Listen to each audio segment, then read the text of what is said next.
distinguish between the neuroses and the virtues. This is the essence of the job of being a Buddhist.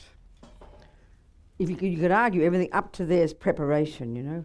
Now we start the real job. So any questions about so far what we've discussed? I'm going to go into detail about what is attachment, what is aversion, what are these things. But are there any questions? And if not, I'm happy to carry on. Okay, I'll carry on. All right. So keeping in mind the end result, Buddha, free of all the delusions and full of all the goodness, that's the end result of all this work.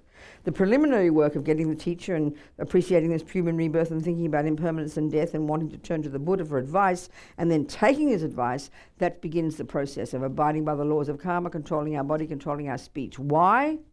Because that stops sowing more negative seeds in our mind for our future suffering. And then you purify the karmic seed you already planted. So this is preparing you and getting you ahead of the game. So now you can do the real job of actually working on your mind. Because all the way from here to Buddhahood is what you're doing. That never ceases, never ceases. Even on the compassion wing, you're continuing to remove the delusions in relation to others, which we'll talk about. In the first stages of practice, you're removing the delusions for your sake. So here in the compassion, now in the compassion wing, when we get there, you're removing the delusions that create the barriers between self and other. So it's the same job all the way to Buddhahood, but the emphasis is different. So to do this, and we have to understand what Buddha means. If he says we can get rid of all the rubbish and grow all the goodness, we better know how to identify rubbish and how to identify goodness. I mean, the words are simple enough, but the Buddhist analysis of this stuff is really it goes into great depth. We know the words in our culture, anger, attachment, jealousy, pride, but we have a whole different analysis of what they are, where they come from, and what causes them. So like I said before, when we looked at the first business about the mind, how we have sensory and mental, and within mental we live at the level of conceptual. So the really tough one to see, because we think about emotions. Someone said human emotions. We look at these three states of mind, all of them narrow down to these three: ego grasping, attachment, and aversion. Forget ego grasping. We'll go to that one later when we talk about emptiness. But these two are effectively the main ones in our day. We go 1,000 times a day between attachment and aversion. When we can understand this process in our daily life, this is really quite profound. And this is distinct to the Buddha. Okay. So we know, if you like, that we go up and down all day. We go up and down. Bad things happen, you get upset. Good things happen, you get happy. We know that, we know that, we know that. And we know we want the good things and we don't want the bad things. So looking at the neurotic aspect of that, that's attachment. Attachment is essentially attachment is this junky in us that runs the show, that's completely instinctive because we've practiced it for so long. It's at the level of assumption, and two ways of putting it. They're both kind of brutal. It wants only the good things. It can only bear the good things. Our attachment wants only the nice things to see, hear, taste, touch, and smell, basically. So we know that. We know, so if we read nice news, we have happy flowers and lovely, delicious food and lovely sunny day and sweet breezes that touch our skin that's nice and people are sweet and kind, we say, I had a good day. And why? Is because attachment got what it wanted. And that means then pleasant feelings were triggered. So feelings, if we look at this third category of states of mind, like I mentioned before, call them like the mechanics. Oddly, one of those is called feeling, but not the word we use. We use feeling like an emotion, but here Buddha's saying we either have a pleasant feeling, an unpleasant feeling, or a neutral feeling. So forget the neutral, okay, but think of your life. You either have pleasant feelings, which we call happiness, or unpleasant feelings, which is what we call suffering, isn't it? It's very clear, isn't it? We know that. And we all know we want the pleasant ones and don't want the unpleasant. And I'm talking about feelings. But we're so addicted to believing that the pleasant day out there is the cause of my pleasant feeling, and the ugly words out there are the cause of my unpleasant feeling. That's the analysis we give in our world. The Buddha's analysis is no. Attachment is this junkie in us that's frantic only for the nice things. Why? Because they trigger nice feelings. And we only, really the bottom line is we only want nice feelings. And of course we think the flowers and the pretty weather do it. But they're just the catalysts. They are merely the secondary cause, the catalysts. The real thing is the internal process. And this demands much inner discipline and awareness to notice this. Easy to hear the words, but it's not our experience. We interpret it differently. Are we communicating? So basically, attachment is a junkie that only wants nice feelings.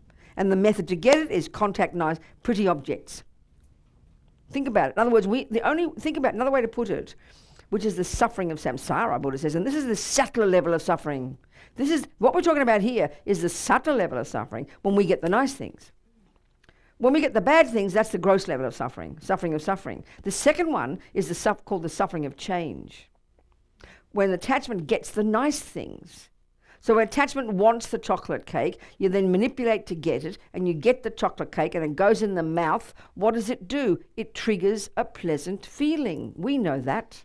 That's what we want. I mean, the cake is the only method we have. We can't bypass the cake and get a delicious feeling. We've got to get the cake first. You get my point? It's kind of exhausting. So our method for getting pleasant feelings, which is happiness, is by getting what attachment wants. So it's quite exhausting, hard work. You get my point? In other words, we don't know how to trigger good feelings unless it's an object that triggers it.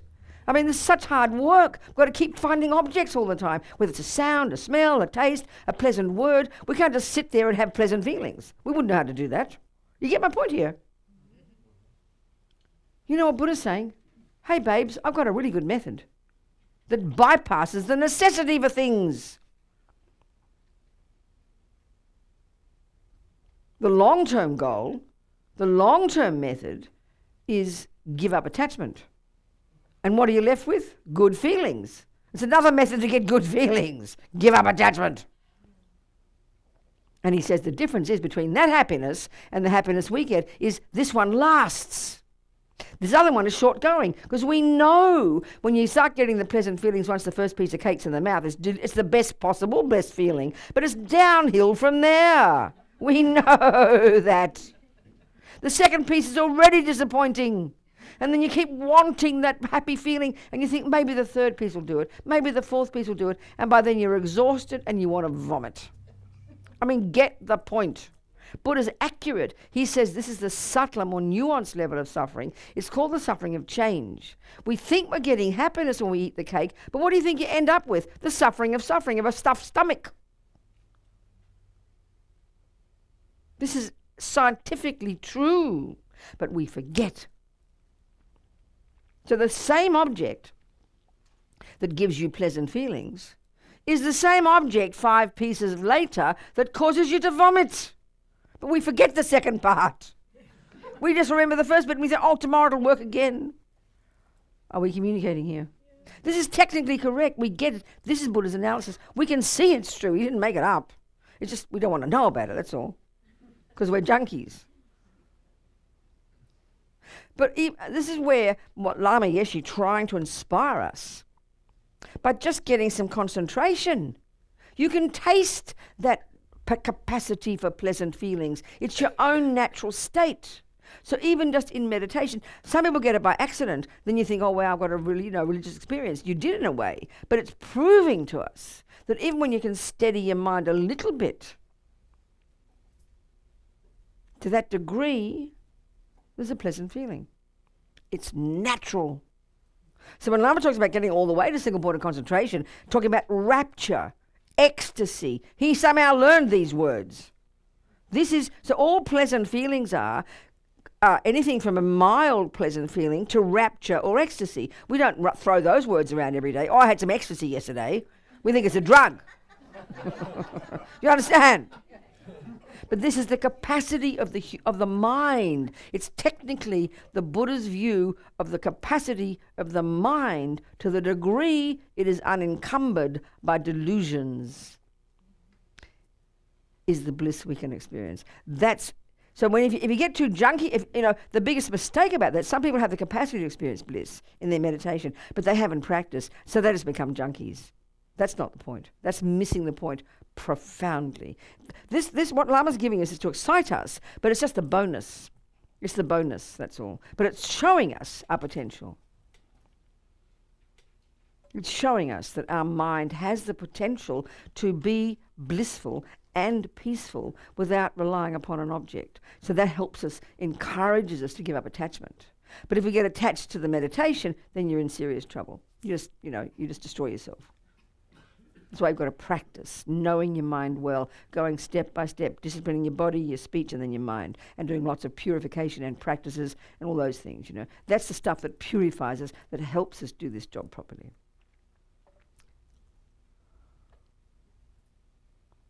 So attachment is this junkie that's always there, constantly, spontaneously, instinctively, desperate to get not even the object, but to get the nice feelings. That's all attachment wants. So this is when we understand this process. It's very humbling and very, very inspiring, but also depressing. When I always use the example, let's say, always one example I always use about this particular mother I met years ago whose boy was a professional fisherman. And then he died scuba diving. And then she wondered where he'd been reborn. She heard about karma. And she went to Geshe Lama Kontrog.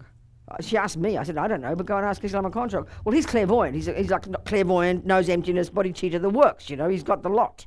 But these lamas are very humble. They don't tell you what they see sometimes, but sometimes they do when the person's mind is ready. So she went to him. She was devastated when she heard about karma. Her boy had been a fisherman since he's born. As soon as he went fishing, he fell in love with fishing. So I'm going to explain this. I'll do a little analysis of that.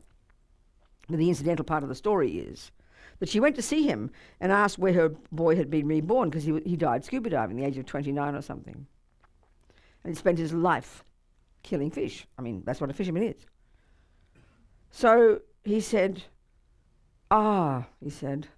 first he was born in the animal realms and now he's in the hell realms. So of course this is shocking to hear, but she was very marvelous. Her response was, "Oh no, what can I do for him?" she said. And he laughed sadly and said, "What do you mean for him? For everybody." And she was really moved by this. I met her years later. She's not a Buddhist, but this touched her heart deeply. So it was helpful to hear that. It was very curious, because who wants to hear that? So let me do this analysis about the relationship between attachment and feeling, and this is how we get stuck in samsara and our misconceptions about all this stuff. So let's think about how he got born. So first of all, these 4 tracks of karma. One is the type of rebirth. He got the good one from one of his powerful non-killing karmic results in his big main bank vault. One of those was triggered before he stopped breathing in the past life, and he got a program to go to mummy's womb in this lovely, nice lady in California. Second, he's got lots of good tendencies, the second track of karma, born with very kindness, with intelligence, with generosity, a good human being. But like a lot of people in our culture that have all those qualities, he had a tendency to kill. Not people, who are seen as monsters. Not poodles. He would have been seen as a monster. He'd have to secretly go out at night to kill poodles, wouldn't he? Because we love our poodles. But fish. But that's cool in our culture, isn't it? Do you see my point? So he had the good karma to have a good reputation because he was killing fish, which is unfortunate for him. If he had imagine if he was going around killing poodles, he'd be seen as a monster. He'd be put on death row practically. Only because we're attached to poodle woodles, but not to fishy wishies. Except to eat them. Do you understand? We're so irrational in our attachments. So anyway, this is the point now, So he was like, I don't know, he's a little boy, 4, 5, I don't know, when he first met fishing. And this is how karma works. This is all these pieces, how they come together. He'd never thought of fishing before. Suddenly he meets the condition called fishing. Instantaneously, it's like triggers his memory, which means triggers the memory of having done it before, which means the karma of having done it before. So instantaneously, because of his past habit of killing, instantaneously pleasant feelings were triggered. Immediately he saw it, pleasant feelings were triggered. And then a millisecond later, so quick it's like the same time, attachment kicks in, which then makes it look completely divine, calls it a delicious thing to do. So naturally, he wants to do it again. Why? Because he had a good feeling. We judge everything by our good feelings. If we have a pleasant feeling, for us, mostly it's probably just cake, watching a movie, having a nice husband, I mean, some people, unfortunately, have it from killing fish, torturing. My friend on death row in Kentucky, and I'm going to see him tomorrow in Kentucky, I said it, yeah. A friend of Mitch, who's my friend, who's a Buddhist there. And he told me about him years ago. I know him. He's in that movie, you see his face in Chasing Buddha, smiling guy. Mitch said, Robina, he thinks of torture all the time. Can you imagine being born with a tendency to want to torture all the time? I mean, we've got the tendency to want to eat too much cake. We feel bad about it. It's just habits, karmic imprints, karmic imprints, karmic imprints. When you know that, you can have compassion. So there's this guy. Clearly he's on death row because he tortured people. At least he can't do it there. But his mind, continually on his mind, whether he likes it or not. That's the depth of karmic imprints. And we know ourselves, our stuff, we can't stop our stuff either. Old habits reverberating in our head. So here, but this man attached to fishing. So because that habit was there, seeing the event triggered the memory, the karma memory, if you like, because everything's imprinted in the mind, instantly pleasant feeling is triggered. Instantly. And powerful pleasant feelings. And then powerful attachment kicks in, which is the one that makes it look more delicious than it really is, paints a blissful picture of it in his mind. And that's the picture he carried the rest of his life. When he thought fishing, which he thought about all the time, he saw it through the lenses of attachment, which made it look beautiful.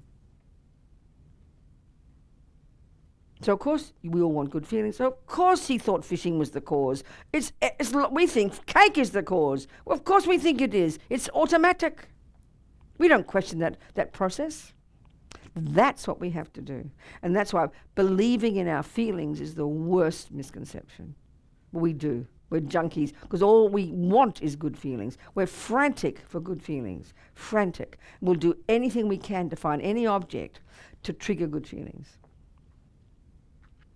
And then, of course, he thinks it's good. And he was born in a culture, like in California, where he was born, where you don't criticize fishing. It's seen as good, you see.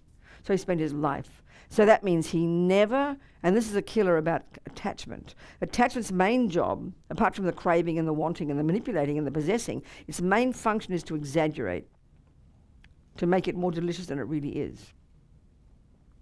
That means he was blinded from seeing the fish in his boat every day for 25 years, flapping their little bodies. He saw flapping bodies, but he didn't see, I wonder what they're flapping their body for. He just saw flapping bodies. My old uncle, my auntie Robina Bliss, my mummy was called Agnes Bliss, my auntie Robina Bliss married a Lithuanian, so she became Robina Arkushauskas.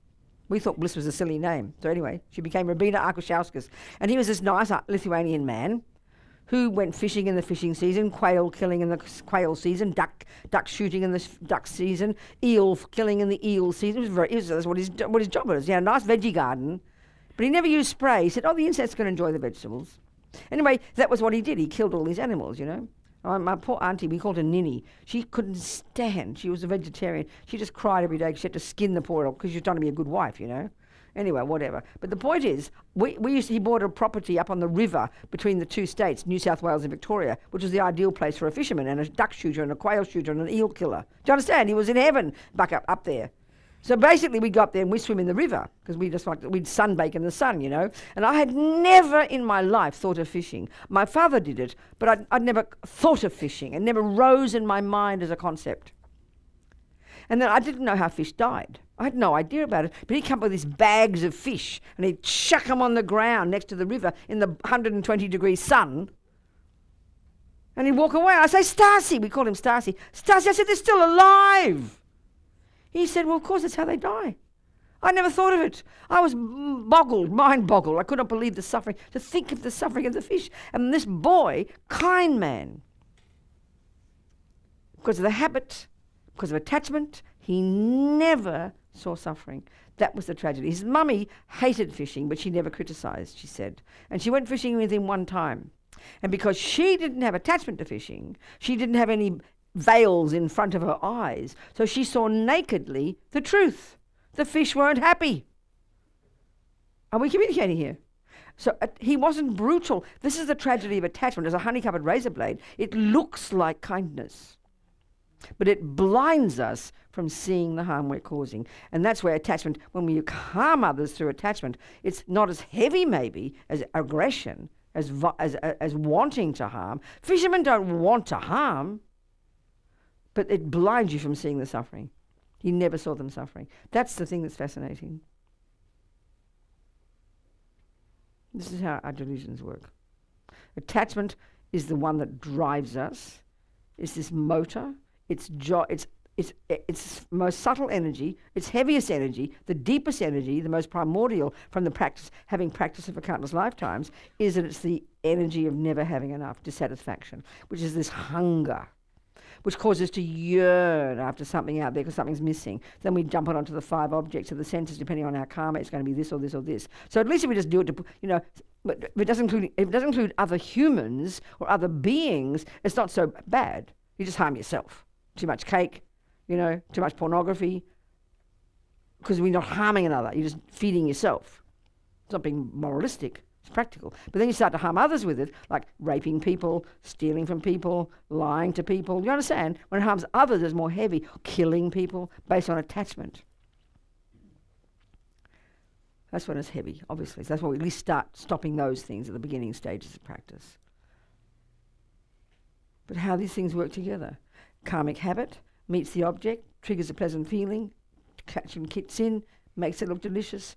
The whole thing is sealed. From there on, never question, ever once. Fishing is good. And because the world accepts it, he continues to do it. We need to look at these things and unpack these assumptions and understand this process, how it works technically. This is the Buddhist analysis, And so so that's the point. Attachment is a junkie for pleasant feelings. That's it. And the only way we can trigger them is do something out there. Harm others, eat cake, jump on boys. Not being rude, not being mean, just talking. Now, our deepest attachment is where we just really harm ourselves, the most profound level of attachment, where we harm ourselves. And this is primordially deep attachment. They don't really teach this until we get to what they call the 8 worldly dharmas, that strange phrase we hear when you read the Tibetan literature.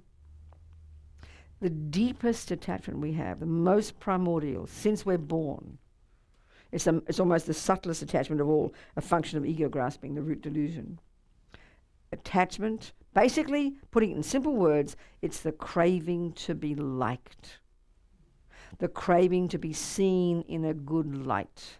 We are junkies for that one. And this proves how absolutely tragic attachment is. The implication is that why would I want other people to like me? It's because obviously I'm not worthy until then. That's the energy that we have. I am nothing until someone says I'm something. That's the depth of the suffering of this attachment. Because you analyze it. Think about it just sort of in simple words. They call it attachment to reputation. Think about it in simple words. We crave every second. That's why to be seen in a good light, which means we're manipulating, we're adjusting our behavior all the time, watching like a hawk to make sure we say and do something, unless we're out of control, then we do crazy things, to make sure the person responds nicely. Phew, they must keep liking me, And the millisecond a person criticizes, doesn't like us, doesn't respond properly, we have a panic attack. They say that the yogis in the mountains who really practicing have given up everything. Until the most advanced levels, they're still thinking of what the people in the village are thinking about them. And we start to look into our mind. This conversation of attachment to how we're seen is there in our head all day. It's embarrassing to hear it. We often don't hear it until we really start to see our minds well.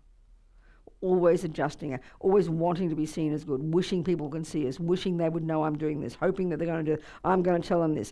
Everything is, when we're really deluded, everything we're saying is always in reference to how we're seen by others. So the other one is, this is where we look at all the different delusions. Another delusion that's very similar to that, that's really confusing to us, it seems same, is a delusion called pride. This is fascinating. All delusions are an over-inflation, an over-exaggeration of certain qualities. That's the delusion's essential job. All the ones in this first category, the disturbing emotions, attachments, all their key function, anger over-exaggerates a person or thing's ugliness. Flip that over, and guilt, you're the object, that over-exaggerates your badness. Attachment over-exaggerates something's niceness. Jealousy is a distorted mind that when someone else is happy, actually it's based on anger. Especially if my boyfriend is smiling because someone else is smiling at him, not looking at me. It's terrifying to us. Pride is a very tricky one that over-exaggerates our importance. Now, we never think we have pride, but we all love to admit to the flip side, which is the over-exaggeration of our badness, which is low self-esteem. But the point is, we wouldn't have that if we didn't have pride. It's very depressing to hear that. We do not. Most of us don't.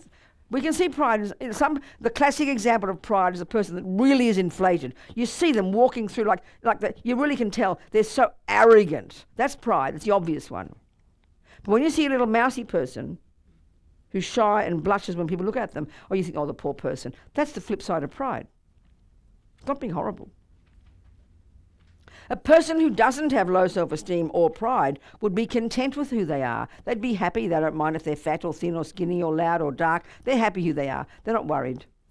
There's a big difference, I tell you. So low self-esteem is just when you're not getting people to think you're important. Oh, I must be a nobody. I must kill myself. I'm nothing. You're really a nice person to me. No, I'm not. We recognize these. But these are all these voices in our mind all the time. We have to learn to distinguish them. They're so tricky. Jealousy and anger and compassion and kindness and this and resentment and wishing that people suffer. There's so many. But again, remember Buddha's identified 84,000. But even just a half a dozen is hard work. And they're all these roommates in there all chatting, all together. So you've got to identify them. Hear their voice, hear what anger says, hear what attachment says, hear what low self-esteem says, hear what arrogance says. They're all voices, they're all concepts in our mind, but all mixed together like a big soup. We can't tell the difference because we've never paid attention. That's our job. That's our job. Are we communicating here? They're the ones that are causing us to break our hearts. They're the ones that are causing us to suffer, And they're so tricky. Like I talk about, like in relationships, like with your mummy or with your partner, I always kind of make a sort of cliched idea. You got the good girls and the bad girls, let's say. And I always think of myself as I'm one of the bad girls who causes trouble. Like in our household, there were 7 children, We all had our own style. We all joke about it now. So one of my sisters her main style was to make sure when Daddy got home, when he was a bit drunk, keep Mummy out of the way and keep Robina over here and make sure Julie doesn't know. She'd manipulate the whole household. Do you understand? She was kind, she was wonderful, she's a gorgeous person, but she was what the world calls a worrier. You understand? And that means she had to control all the bits and pieces so the apple cart wouldn't get overturned. Are you kind of with me here? And that is driven by kindness, but it's unbelievable attachment. Because her attachment couldn't handle the apple cart upset. But then that's the good girl mode. And then, you understand? And then it's still attachment, not criticizing. We've all got these things. Now, my mode was I didn't worry if Daddy walked in, if he upset the apple cart and there was a fight and a yell, what the hell, and I'd jump in the middle of the fight, probably, and stir it up and turn over the apple cart on purpose. Probably, most likely. So we're all different, you understand? And in the same way that when my father drove a car, my mother would be having panic attacks. Julie, this other sister, I'm sorry, I shouldn't tell her name, I'm sorry. My sister, I love my sisters, all my sisters, I adore them. She'd have a panic attack, but I'd be the kind of person, because I didn't worry, I didn't care how he drove, I just relaxed, I didn't mind. So there's a good side and bad side to these things, you understand? We're all different. We've all got attachment. So the thing is, when my attachment didn't get what it wanted, I'd get angry. So this is the third of the 3. Remember the 3 toxic emotions? Ego grasping is the root, the primordial assumption of this ridiculous separate me. We're getting to that one. That, on the basis of this, there's attachment to get what that fantasy me wants, which is this emotional hunger, dissatisfaction, manipulating, controlling to make things the way I want. Attachment does that. That's its job. Now, kind people have it, and so do unkind people. We all have attachment, unless you're a bodhisattva already. So it's harder for you kind people to see your attachment. It's much harder. Are you seeing what I'm saying here? It's easier to see my attachment because when attachment doesn't get what it wants, it turns into aversion. Now that has got a whole spectrum of responses. The obvious response of aversion is volatile, anger, shout, yell. I'm a classic one of those. You might have a kid like that, or yourself. It's obvious, evident. How dare you do that? My attachment doesn't want that, so shout, yell, kick. Now, there's a whole spectrum. Then there's the milder versions of thwarted attachment, aversion, and all of us have these all day. We don't pay attention. They're called irritation, annoyed, upset, frustrated, anxious, worried, stressed. Stress is the interplay between attachment not getting what it wants and aversion rising. This is very subtle. This is a subtle, all day. Subtle. But we don't go to the therapist and say, I got annoyed today. We wait till we want to kill our husband before we go to the therapist. And that's one of our main problems, I tell you. We don't notice what's happening in here until you want to kill yourself or your boyfriend. Because it continues in this spectrum of aversion all the way to despair and depression. Do you understand? Can you hear me? But our trouble is, it's not our analysis, it's not our culture, it's not our psychology. We don't pay attention to what goes on in here, period. And if we do, it's when the wheels are falling off. That analogy I use is like you've never heard of a mechanic, you've never heard of car repair, you've never heard of maintenance, and I mean it sincerely, and you drive your car till the wheels fall off and you're going at 100 miles an hour. Oh, my wheels are falling off. What'll I do? Well, it's a little bit late. Do you get my point? And we know that stupidity. Waiting till your teeth fall out before you go to the dentist. We know we have amazing systems of maintenance of our body, our mouth, our cars, our houses, but not our mind. This is a serious point. I'm not being silly and just cliched. We don't have methods in our culture to pay attention to here. Even our view now of meditation. Let's say I'm in love with whoever I'm in love with. What's your name? Zach, I'm sorry, I forget. So I'm in love with Zach. We're blissfully happy. And someone says, you should learn to meditate, Robina. I say, don't be ridiculous, I'm happy. Because we think of meditation as an alternative to a pill. You see my point? Really in our mind we think this. That's why waiting for the wheels to fall off. You just wait. You got to start paying attention when there's a slight wobble. Then guess what? When you deal with the wobble and you fix it, the wheels will never fall off. So if you use these practical skills that the Buddha is suggesting of beginning to pay attention to your thoughts,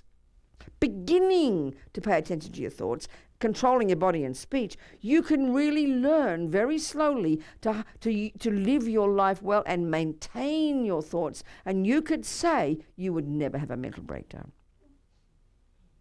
It's common sense. So you have to recognize, I have to want to do that. And then you have to have the brilliant skill of distinguishing between attachment and love, compassion and anger, because we have these different analyses, So to have this other analysis of Buddhas and then realize there is the neurotic, I-based, fear-based, demented ones mixed with our virtues. And the irony of that is the more virtue we have, okay, the less delusions, but we've still got delusions. But they're polluting our virtues. And in a way, the virtues make it harder for us to see the delusions. And so because attachment's so subtle, when you're a really nice person, then you wonder why you get used by other people, you get dragged down, you get people use you like a doormat. People especially you can become abused in a relationship. You wonder why, because you're a nice person. It's because your attachment is destroying you. And you can't recognize it. You can't distinguish it from the other part. You're yearning all the time, hoping if I do this and do that, Mummy will love me. If I do this, I do that, he'll love me. That kind of approach. That's because of attachment. We don't notice it. Then when you have aversion, then your style of thwarted attachment is depression. You become quiet or sad, as we say. That's depression. That's the attachment not getting what it wants, so you become depressed. That's what depression is. It's internalized aversion. A person who doesn't, who's always disappointed and always getting upset and angry, that's anger. But if you when things go wrong, get disappointed, get punched in the nose, things go wrong, it builds up, because nothing goes astray. Everything gets built up. So then you go in and down and deep and down to where now you can't get out of bed one morning because you're inert. Oh, I'm depressed. What can I do about it? Again, the wheels have fallen off. We have to notice the mind way before that. And this is what's hard for us. Are you with me, people? So understanding ego grasping, which is the root one, we're going to get to that emptiness. But here in daily life, attachment and aversion, and we go between these two 1,000 times a day. So attachment is a junkie, always just wanting nice things. The second it doesn't get it, it's upset, irritated, annoyed, stressed, anxious, worried, angry, depressed, and that builds up, until one, you can't get out of bed, or two, you want to kill somebody. So we have to notice before it gets to that level. But that's really, really, really hard for us, because we only pay attention when the body is involved, because we are only the body. That's the tragedy.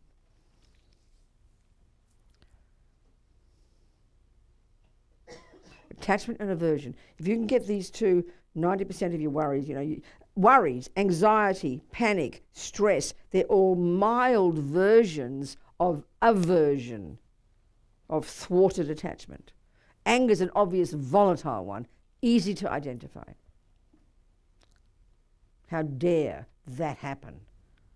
It's not what my attachment wants, Freak out, shout, yell. That's easy to identify, simple. But frustrated, annoyed, irritated, stressed, it builds up subtly, all the time, building up. Nothing goes astray.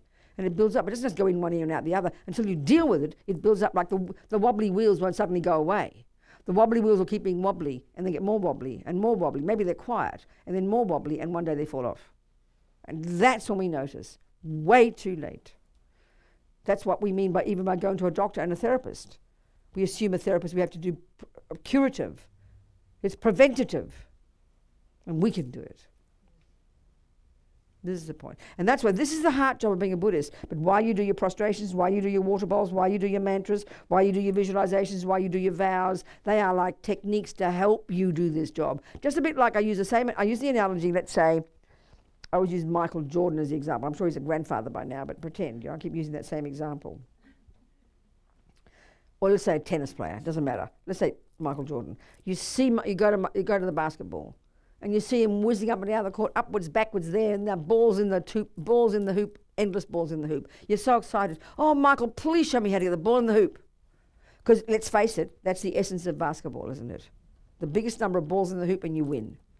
That's the essence of basketball, in the hoop. That's it, and you're excited. So he says, yeah, Robina, okay, you've got to go jogging for this and 5 miles a day and do this and live in this diet and go to university and learn basketball, technology and philosophy and do this and do that. And I said, no, Michael, you didn't hear me. How do I get the ball in the hoop? And repeat the answer. Because you can't just walk on the court and get the ball in the hoop. You've got to prime your body and mind for years, and then you'll do it effortlessly. Well, this job of being your own therapist is the same. This is the main job, but we are not ready for it. It's like massively difficult for us. So we have to do the other practices, which are like the push-ups and the good diets, like controlling your body, controlling your speech, living in vows. They support it. They calm your gross level down so your mind can do the job. They support the real job. You don't become a Buddhist until you do this. That's why that story about Atisha. I think it was Atisha. And somebody said to him, I did my prostrations today. I'm very happy. I hope you practice Dharma. Oh, okay. I did my meditation. I did my this. I did my circumambulations. I hope you practice Dharma every time. All they mean by practice Dharma is work on your mind. That's the job. From here to Buddhahood, that's the job to be done. Why? Because the end result is Sangye, rid of rubbish, full of goodness. It's a psychological job. It's a job of the mind. And all that other stuff supports it, puts atomic bombs on the delusions, so it makes it easier. So doing all your not your prostrations, all your push-ups, yeah, like your prostrations. Your push-ups makes you more fit and healthy so you can get the ball in the hoop. Getting the ball in the hoop is changing your mind. That's being a Buddhist. Why do you have prayer flags? Help you change your mind. Why do you have pictures of Buddha? Help you change your mind. Why do I wear these funny robes and a bald head? Help me change my mind. They're just things you do that you use as tools to help you change your mind. That's it. That's it. And then you take on board all these things as and when you're ready. You're the boss. Are we communicating? 10 to 3. So now, okay, this is high school. So what you get from this and junior school is what they call renunciation. This is the wisdom wing. So if you're going to complete the wisdom wing, you're on the Theravada path, you'll continue this work and you'll get to the root of the problem and you'll uproot ego grasping, you'll realize emptiness, you'll perfect it life after life, and then one life or other, you'll completely achieve your nirvana, and the end of that life, you're out of here. You're gone. You're finished. You've done the job. You've achieved your own liberation from suffering and its causes. That is one goal. That's high school. But we're on the Mahayana path, so you can go further, okay? You can go further. So let's talk about going further, because this is the tradition we're learning here.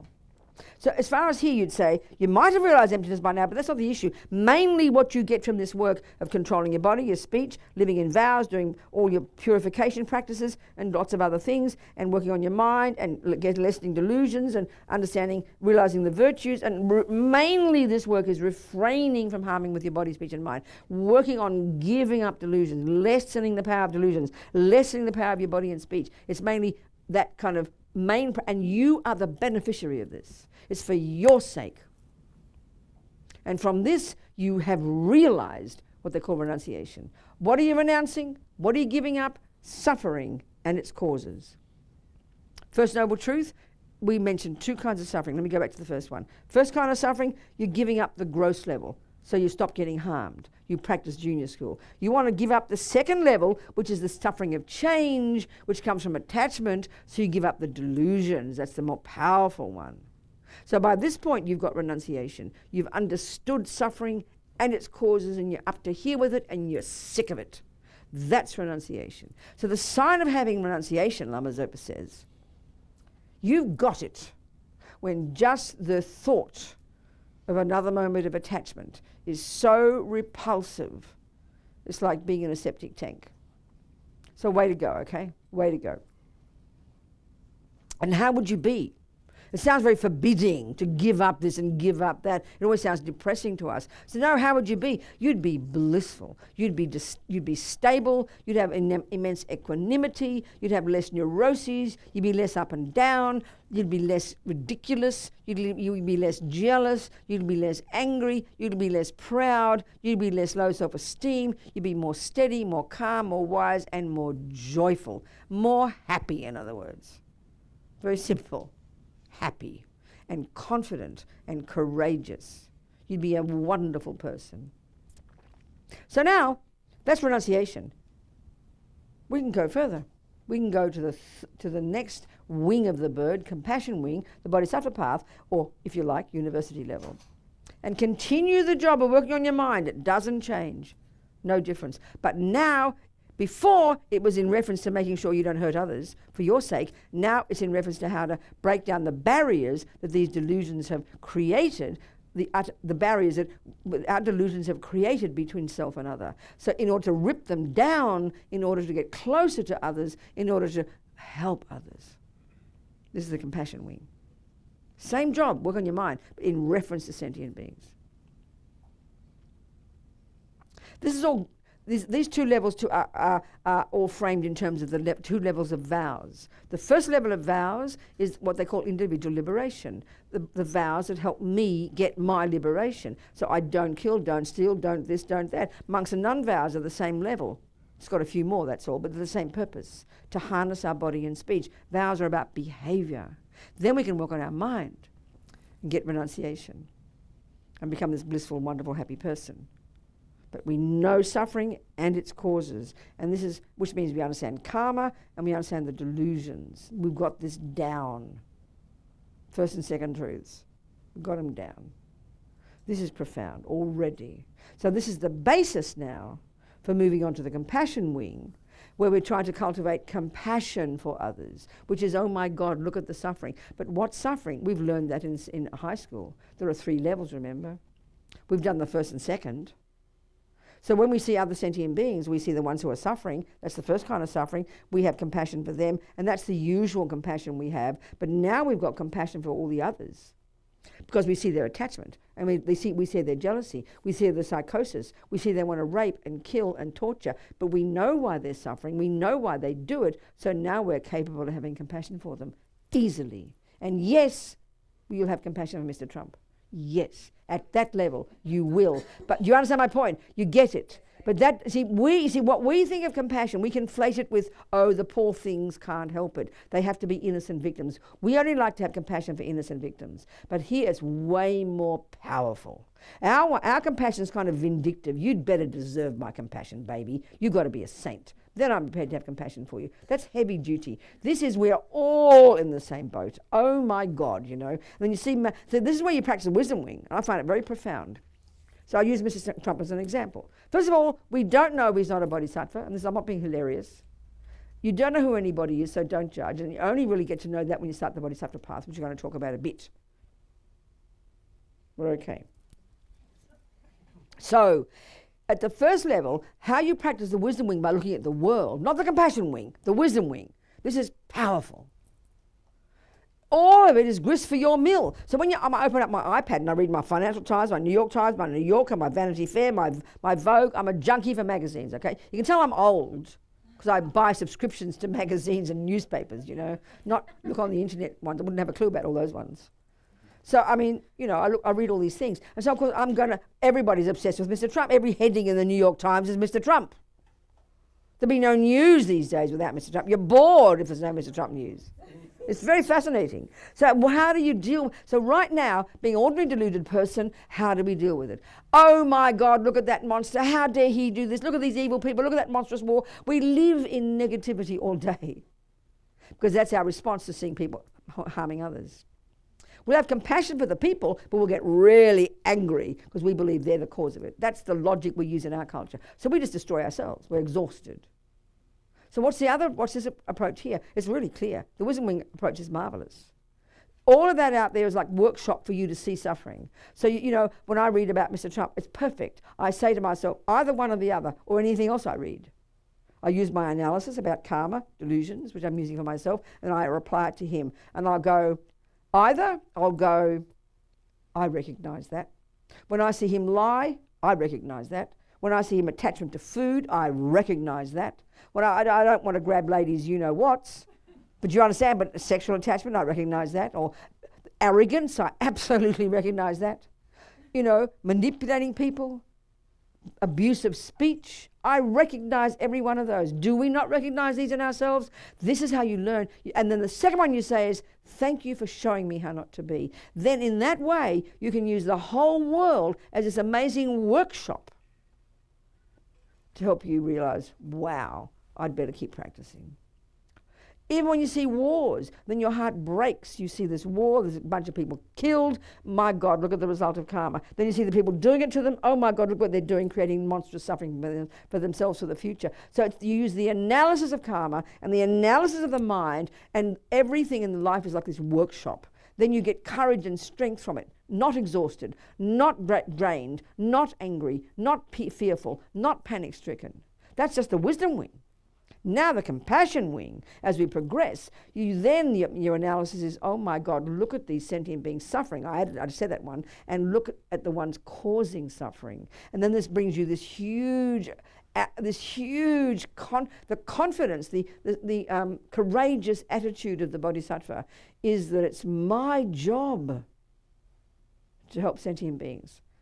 Like the job of a mother. This is a really good example. A mother, she's in the beach and her kid is drowning. She will have unbelievable compassion, guaranteed. And compassion is seeing the suffering of another and empathizing with it. But she won't sit there wondering who will save her baby. Even if she can't swim, she leaps in. That's great compassion. That's what Martin Luther King said. You see bad things out there, and then you say, what can I do to help? That's called great compassion, mahakaruna. It's a technical term. Not just, oh my God, look at that suffering and walk away or get depressed. But that's the bodhisattva one. They go to the next step where they say, if I don't do it, who will? You take this sense of incredible responsibility. And that's coming from courage, not attachment. And you develop this courageous attitude of the bodhisattva that it's my job to make it happen. Of course, incremental, one step at a time. do what you can. But that's the attitude that impels the bodhisattva to keep growing, keep ripping the delusions out, keep wanting to grow this compassion to great compassion, which then culminates in bodhicitta. The aspiration got two parts. One, the aspiration to never stop helping whoever is in front of you, ant, the dog, the person, the pedophile, whoever, you do, based on wisdom, you do what's necessary to help them. And then second aspiration of the bodhisattva, the long-term one, I will never stop working on myself, perfecting myself so I can become a Buddha. That's the two components of bodhicitta, this paradigm shift that will happen in the mind on the basis of equanimity, all those different steps, 11 little steps that culminate in that bodhicitta. That's the essence of the compassion wing, very quickly. Huge attitude, brave attitude. And the point is, this is the point, somebody said a few days ago, that people who are bodhisattvas are also blissfully happy. There's no contradiction. Look at the Dalai Lama. Don't put him in the sky. He's on the earth like us, and he's forcing us to make sure we see him as an ordinary person, which is so important. What that means is, look at how his behavior is for 60 years. Look at his suffering. Look at his people. 1 million, 2 million Tibetans of the 6 million in the beginning killed, country completely destroyed. There's nothing left. Every element, every mineral, everything has been ripped to pieces, destroyed. The country has been destroyed. Or the wildlife, no longer any there. It's just destroyed. It's heartbreaking. That's his country. He's like their mother. But you can see for 60 years, he doesn't get angry. He cracks jokes. He's fierce. He's powerful. He's charismatic. He's action-oriented. Super powerful person. Clear as anything. Incredible wisdom. Incredible joy. He's laughing all the time. Funny. Cracks jokes about his enemies. He's not distressed. This is 60 years later, he's 80-something now. And he never gives up. Spiritually, politically, diplomatically, scientifically, psychologically, socially, every method, he has the attitude of the bodhisattva. They think in terms of eons. They've got this immense courage based upon great compassion, based upon the fact that your mind will never end anyway. And because he's done the job of ridding all the delusions from his mind, there's no longer suffering. In that sense, you could argue he does not suffer. Suffering in Buddhism is coming from delusions, not from compassion. Compassion has got nothing to do with you suffering. You do not suffer when you see other people suffering if you have compassion. It's impossible. You only suffer because you have attachment or anger. This is crucial to understand. Compassion does not bring suffering, it brings more compassion. It brings more energy to want to help, more enthusiasm, more, not joy because your heart is broken, but you want to help. So you keep developing your wisdom and your ability to help and never give up. Suffering comes from delusions. They drag us down to hell. Are we communicating? I'm sure I am.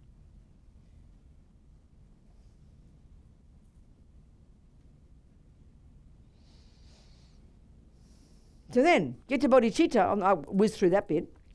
Very quick, wasn't it? 2 days was the wisdom wing, but that's when the nuts and bolts are. Now we whiz through the compassion wing, we've got bodhicitta. Now we go to the final stages of a bodhisattva path, and we practice the 6 perfections. We perfect the 2 wings of the bird. The first 4, where we perfect the compassion wing and in relation to sentient beings, bopping around, life after life after life. And the last 2, we perfect the wisdom wing with single point of concentration, shamatha, and special insight, vipassana.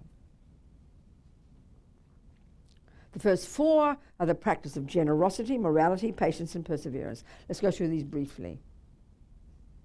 First is morality. The whole path is morality. The whole path is ethics. But there's a crucial difference here. In the first stages in junior school and high school, first and second scopes, it's the ethics or the morality of restraint, of refraining from harming, of harnessing your body, speech, and mind, of not harming, of lessened delusions. This is powerful work. That's the wisdom wing. The morality of restraint. The morality of refraining from negative actions of body, speech, and mind. Why? Because that stops your suffering. Now, we continue on the bodhisattva path, the practice of ethics, but now it's in reference to helping others, because we're now qualified. So on the first perfection is now the practice of, not morality, I'm sorry, the second one. The first one's generosity. It sounds kind of cute, generosity. Well, Tsongkhapa says in these 6 perfections, in one of his wonderful verse, it's called the Song Hymns of Experience. He talks about generosity, the first perfection. Generosity is a wish-fulfilling jewel with which you can fulfill the hopes of all sentient beings. It's the start of this process. It's the basis of the activity of the bodhisattvas in that it develops a selflessness and undaunted courage to want to benefit all sentient beings. So giving is powerful. Giving is already get yourself out of the equation, you know. Wanting to give. Give what? The first level, give things. Give material things. What do? You give what to whom? What people need. Well, you know, we can give anything. But one of our measures in our life of things we know is called money, and that's a very powerful measure. It's a massive one for us. So in general, some might be, but in general we don't like to give. It's an automatic assumption. It's instinctive assumption. So here we're trying to do the reverse. One time Lama Zopa says, do not think of giving. Do not think of receiving. Think of giving. So we're trying to cultivate the bodhisattva attitude that reverses the normal one. As Milarepa says, Dharma in general is the exact opposite of the world. So the instinctive one for us, because we have attachment, is we want to have things, want praise, want gifts. Nothing wrong, it's okay, but it's attachment. You know, the first instinct isn't to want to give, unless it's our beloveds, of course, and we want praise in return. So here we practice, at the first level, wanting to give things. So clearly, money is a great measure of things. We know that. It's the one we use. We don't barter kilos of rice or bulls here. Now we use greenbacks. Or prettier money in most countries I read about. Most countries have really pretty money, you know, pretty colours and everything, but American money is very steady. It's all the same size. It's got different numbers, you know, and different people, hasn't it? Anyway, whatever. So giving money, and we don't like it much, but we always feel we haven't got enough, you know. So if I give, we think we'll even have less. But when we understand the karma of giving, this is very fascinating, this. The main causes of our having the life that we've got, meaning not born in a country where you have no money, not born in a poor place where you can't get a job, where you have to work 18 hours a day to survive, which many Americans have to do, at $7.50 an hour federal, isn't it? $7.50 is the federal...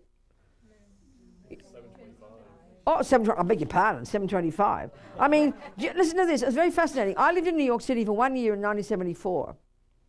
I got $3 an hour for working for Manpower as a typist. And I paid $100 a month rent. I probably get $9 an hour now and pay $2,000 in rent. Something's wrong, isn't it? Something's a bit wrong there. That's fascinating, isn't it? Anyway, never mind, that's politics. I don't want to get into politics. Apparently in Australia, I'm not trying to show off because I'm American as well, it's like nearly $20 an hour. The federal basic wage is $20 an hour or something. And we get free medical. And if I go back home tomorrow and I'm Australian, I'll get $2,000 pension a month. I told somebody else that they're really like, you said it, where are you? You said, are you socialists in Australia? There, you said it.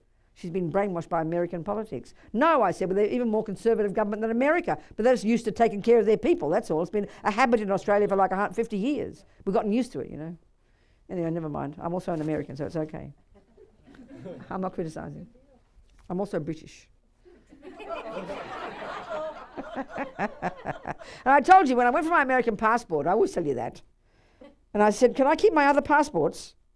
She said, we don't mind how many passports you have, as long as you have allegiance for the United States. So I've got to feel like an American. I feel like a universalist. It's okay. So shut up. Where was I? Generosity. Okay, giving. So as Rinpoche says, don't think of receiving. But this is powerful. Think of your mind. It's not automatic unless it's your beloved friend, or unless you get praise for it, unless we get a tax break. And it's okay to get a tax break, nothing wrong. But you know, we have to practice this. It's natural. But the point is this, just to get the life we've got, being 1% of the world, fortunate. One, the cause of getting a human mother was non-killing. The cause of having things, being born where you can get a job, get money, get food, get a loan, that's the fruit of generosity. That's the fruit of generosity. Conscious act of generosity. Of things, not of bananas. When a poor person wants $10, maybe give you a banana, that's okay. But give them what they want, which is called dollars. It's a very powerful one, you know, thinking like this. It's a really powerful one, that. We don't like giving homeless people money. In India, it's accepted, although it's a bit rampant, crazy kind of system. When, you know, people sell their, you know, drug their babies. I mean, it's going to happen. It's bound to happen everywhere. But somehow, the one of us wanting to give money to somebody who doesn't have money is very hard for some reason. I don't know why it is. It's so fascinating. You know, you go into Starbucks and you pay, what is it, $10 for your coffee and your cookie. But listen to this. This is really practical. Because we respect commerce. But we know, if we did our analysis, that probably, I don't know, 30%, how much profit? I don't know how much profit. Let's pretend 30%. We know that we're paid for our coffee, we pay for our cookie, we pay the salaries, we pay the rent, and we give a donation of 30%. But we don't mind, because we're used to commerce. But to give 30% equal of $3 to the person outside the door, no, sorry, because you get nothing in return. We're just used to that, which is how we are. So we've got to do this analysis. Think about it. Think about our mind, wanting to give. And give it not the big, grand, big, fancy level. Give it the level we can. You know, person looking in their purse for their change, give them 5 cents. I mean, we don't even think of doing it. We do sometimes. But it's just a simple example. Practice the attitude of wanting to give. Not to show off, not to be seen as a fancy person, but just changing our thoughts, you know. Because we're very instinctive that we haven't got enough. Even if we're quite well off, we don't think we have enough. We don't like to give. Even if we do have lots of money in the bank and a good pension plan, and we know even if we did our calculation, we'll be fine until we die, we don't like giving the extra bits. We just don't like it. We like seeing it there in a money, in the bank. We like that. That makes us happy. Phew, I've got some in the bank, you know, or some in the insurance policy, or some whatever you have with your 501c3. No, wrong one. 401k. What is it called? That one, yes. In Australia, they call it super. It's called your superannuation. That's what they call your pension plan, you know. So you're saving your super, they say. So practicing trying to give. It's a very simple word. It's a very simple concept. So that's the first kind, and it's meant to be the easiest. The second kind is giving advice. That's easy for us. We love giving advice. Spiritual advice, of course. That's easy. We love giving spiritual advice, even when we're not asked. So we should practice the first one more, I'd say. And shut our mouths, you know. The third one's called giving protection. It's very curious. Releasing people from prison, saving animals' lives. That's called giving. It's curious, isn't it? That's just brief. Next one, morality, the one of benefiting others. That's pretty evident. Practicing thinking. See, the bodhisattva, it's like their job description. This is already when you've achieved bodhicitta, when it's going through the steps. This is already phenomenal. This is already outrageous. And they're perfecting all of these in relation to sentient beings life after life. Perfecting, because it's an ongoing process, you see. So morality is helping whoever needs to be helped. But practicing, what we can do is practice thinking, what can I do to help? Practice thinking, what do people need? How can I give it? Not to show off and be fancy, look at me giving, look at me practicing. No. It's changing the mind. What can I do? What can I give? Someone needs something, you read about it, you think, oh, I must give that. This is profound. This is practicing, training our minds to think this way. Powerful, very powerful. Starts with the mind. Your hand won't go in your pocket, I promise, until your thought says, I will give. Believe me, your hand does not have its own brain. The next one is patience, which is like a dirty word for us. Already in the compassion wing, and I didn't go any into this at all, it's really a cut right across, we had no time, about achieving these steps going up to bodhicitta. Unbelievable, the whole level of practice called exchanging self for others. That's all where that comes. Unbelievably profound level of practice where you're really trying to smash ego. This is a very intense level. And it's called transforming problems into happiness, exchanging self for others. And that's what a bodhicitta is. You make this paradigm shift when now others are more important than you. But even these words for us are hard to hear. That assumes a person who's gone beyond ego. Even that's bizarre for us. So this is already outrageous. We cut right across that. We didn't even get into it.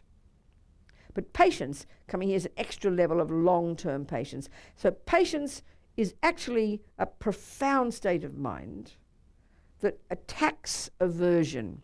Attachment's still there. The assumption is even though you're a bodhisattva, you're highly realized, but let's talk at our level. Attachment always wants what it wants. It always wants what it wants, which means it wants what I want, which means it wants what I think is good, which means it, forget you. It's always, if it's in sync with you, we're fine. If not, then sorry, So patience is what will kick in the millisecond attachment is thwarted.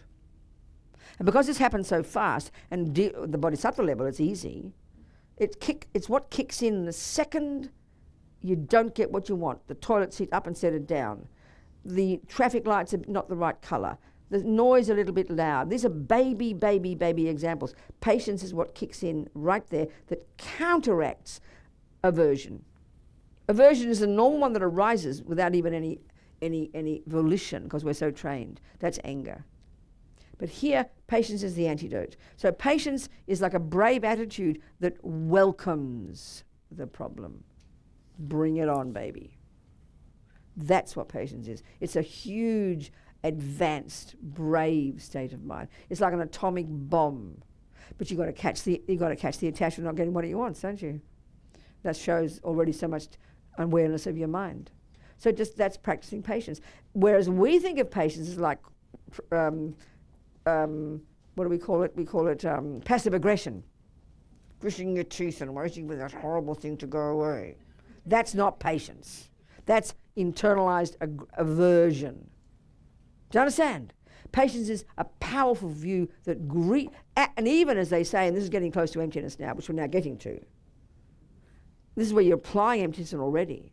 Even in transforming problems, back before you get bodhicitta, transforming a problem is literally, and this is what patience is. It's normal view with attachment and aversion. A problem is what attachment doesn't want. A problem is what you don't want. So, if you like chocolate cake, carrot cake's a problem. You understand my point? That's right there, isn't it? So simple. Carrot cake's the problem. So when you catch your mind of having aversion the moment what you wanted doesn't come. This is a tiny example. Start with the baby ones. Then you grow, get better. Start with that. That second, as a practice. You could easily go and say, no, I ordered chocolate cake. Nothing wrong. But if you want to practice, a moment of practice, welcome the carrot cake. This is great. I can enjoy carrot cake. That's the practice of patience. In other words, it's also emptiness. It's proving that if you call it good, it becomes good.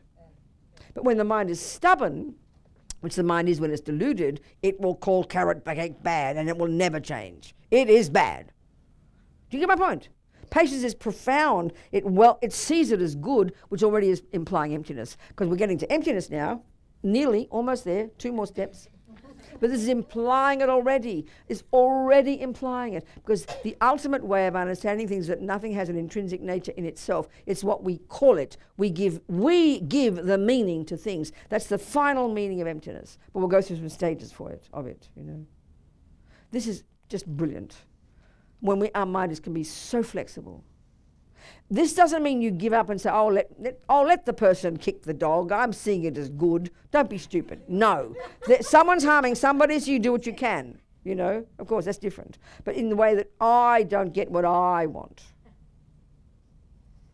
Patience is the absolute, as Tsongkhapa says, it's the, what's he say? I forget. Something or other. I forget something. It's like, it's the opposite. It's the profound antidote. But you've got to catch. You've got to even see the attachment not getting what it wants. So, of course, the way they present it in the text, there's 3 levels of patience. Patience in the face of abuse. They're uncompromising how they put it. Heavy duty when someone's mean to you. That's the main suffering. Of course it is. That's the experiences similar to the cause. The 3rd level of karma, where people are mean to us. This is the pain we can't bear. Toilet seat is an example of that because he did it, That red light, how dare. That cake, I ordered chocolate cake. It's always about people. So in the end, this one is it's so powerful, Because the one of emptiness is, anyway. So the 4th one, we'll go to no time now. 4th one of the perfections, and this is very fascinating. It's called joyful effort. Enthusiastic perseverance. It sounds ridiculous, right? What's that? Well, you will hear what it is, and it's embarrassing when you hear the opposite. And the opposite is called laziness. And there are 3 kinds, and we'll recognize them. Everyone will be embarrassed. The first kind of laziness is can't be bothered, which is the typical one. So what can't you be bothered doing? It's logic. The thing that takes effort. And what's the thing that takes effort? The thing that attachment doesn't want. So basically we're junkies to stay in our comfort zone. And this is why if we have a pleasant house and pleasant family and pleasant surroundings, the hardest thing to do is make effort because everything's so pleasant. And we just love, nothing wrong with comfort, nothing wrong with it. But we know to move 1 inch forward in learning anything, you've got to push beyond your comfort zone. It's logical. We know this is scientific truth. Even to do push-ups. You go to the gym, oh, I did my push-ups today, darling. No, you didn't if you stopped the second it got painful. Nothing will change. We know the muscles won't change until you go beyond the hurt. We kind of know that. This is the thing. But what we're talking here is practicing virtue and giving up practicing non-virtue. This is profound, I tell you. And that's just the grossest one, the most obvious kind of laziness, the worst that everybody has. Now the next one is a lie and is lie and is our own propaganda and we think it's a virtue. And the next one is, oh no, I'm too busy. I'll do it later. And what is it you're too busy to do? The thing that takes too much effort.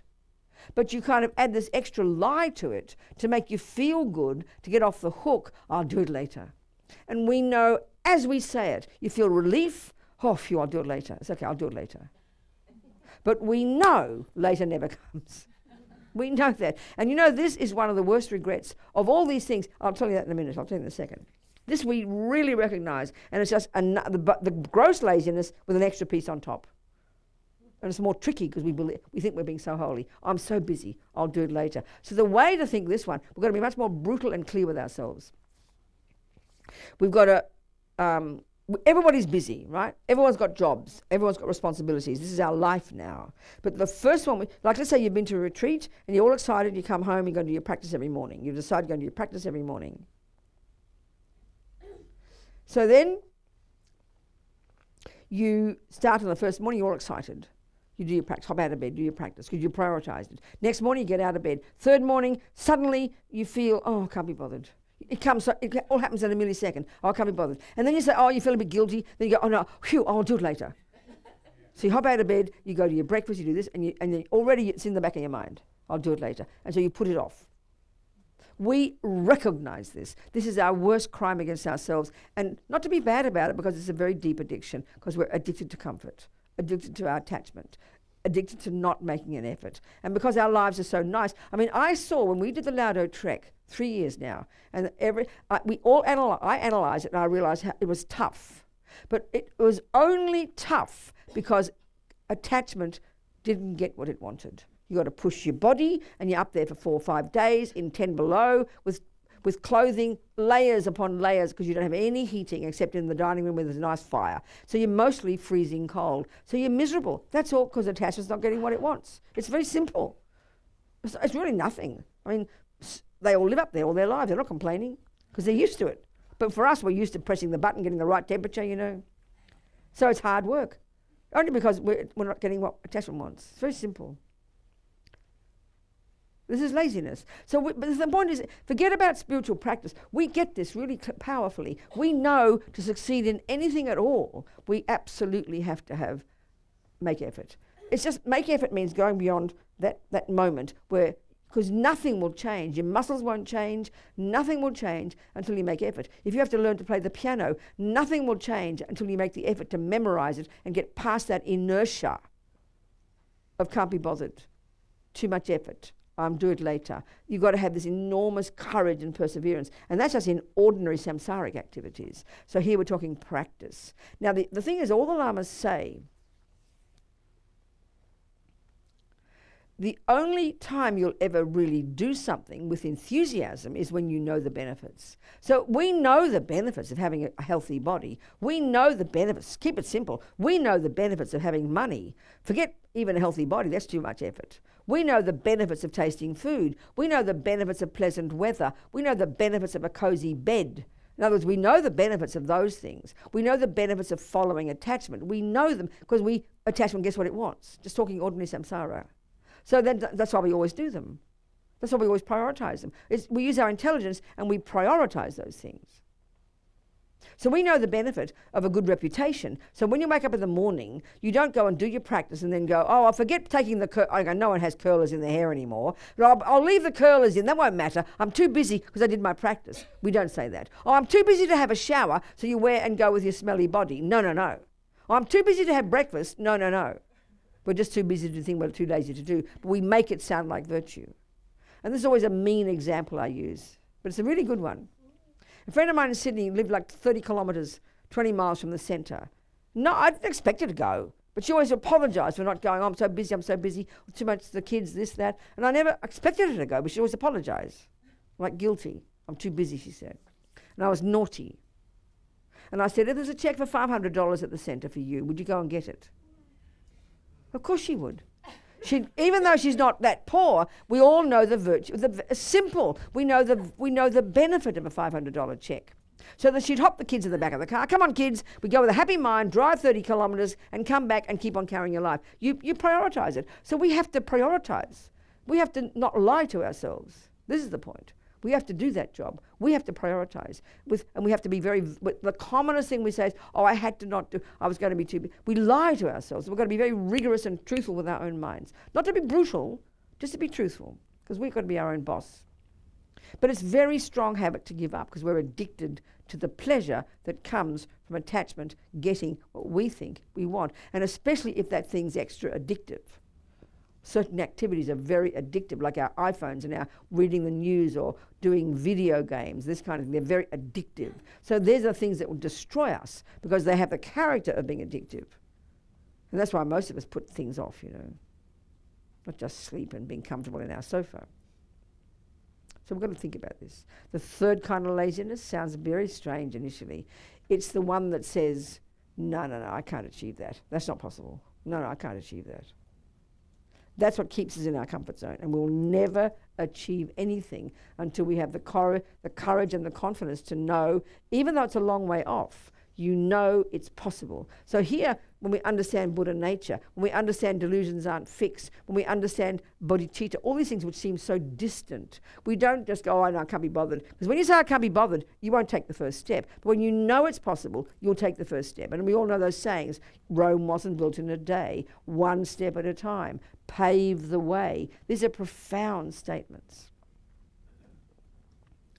They're all laziness, and they are why we don't succeed. So we've got to go one step at a time with clarity and sincerity. You understand, people? So the next two, perfections, this is the first four where we perfect our compassion wing. Now the last two are we perfect the wisdom wing. And this is where we put, these two are the first kind of meditation in Buddhism, shamatha, we gain single-pointed concentration, calm abiding. And the second one, on the basis of success at the first, we use that single-pointedness in the second mode of meditation, where we develop insight into reality. So insight in general can be insight into everything. These two modes of meditation, you can use them to get insight into karma, insight into impermanence, insight into everything we're talking about. In fact, you would do that. But here, specifically in the six perfections, it's insight into wisdom, into how things exist ultimately. So all the work of learning about karma and all the work of learning about our mind, these are preparing us for this. It's not like a separate thing. It all leads to this. So what does this mean?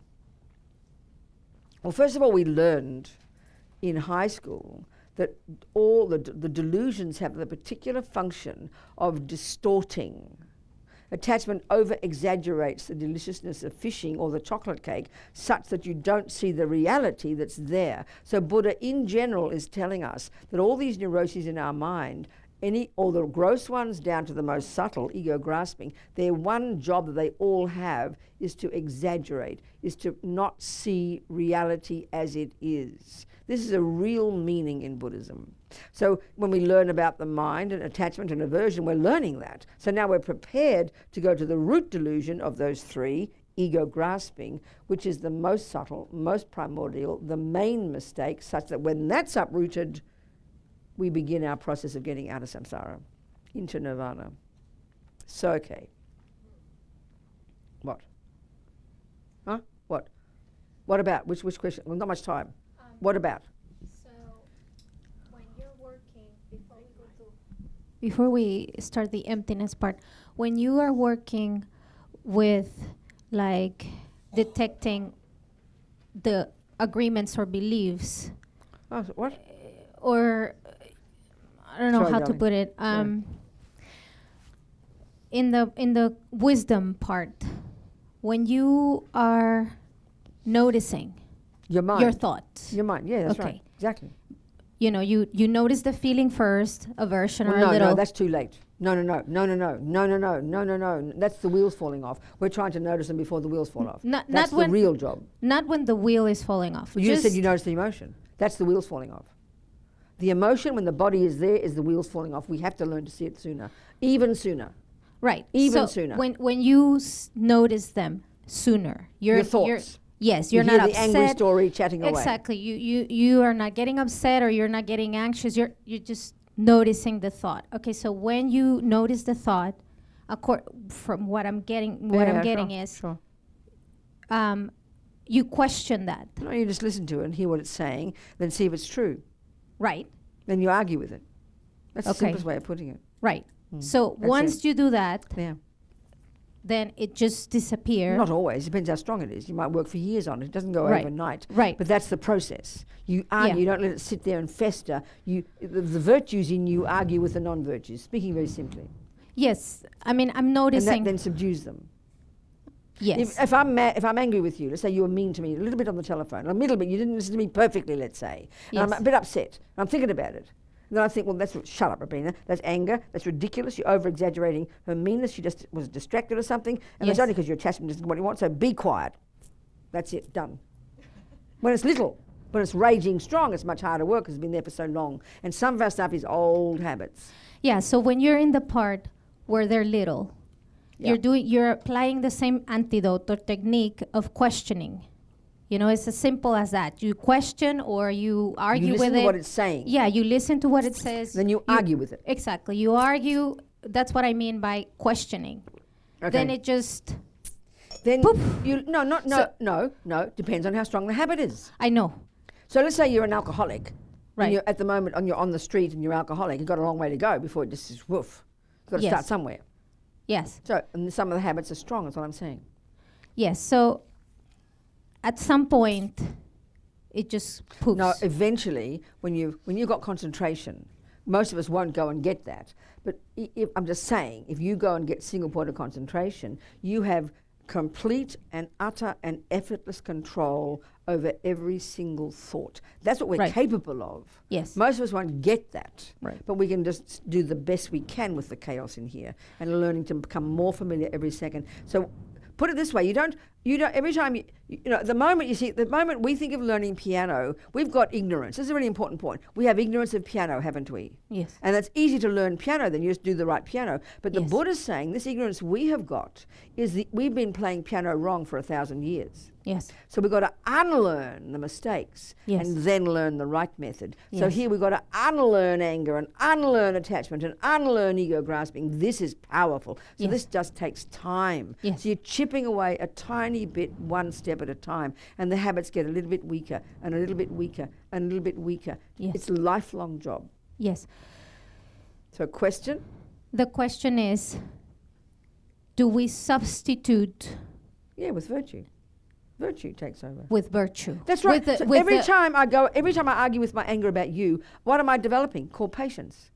And Yes, therefore yes. kindness. Yes. And therefore, hi darling, so how you are you? use Your virtues. ethics Yes, and your morality good that's to right. All your good selves. counteract That's right. Yes. the inner. okay. Exactly. That's exactly right. Yeah, and going a little bit more up there or down there, whatever.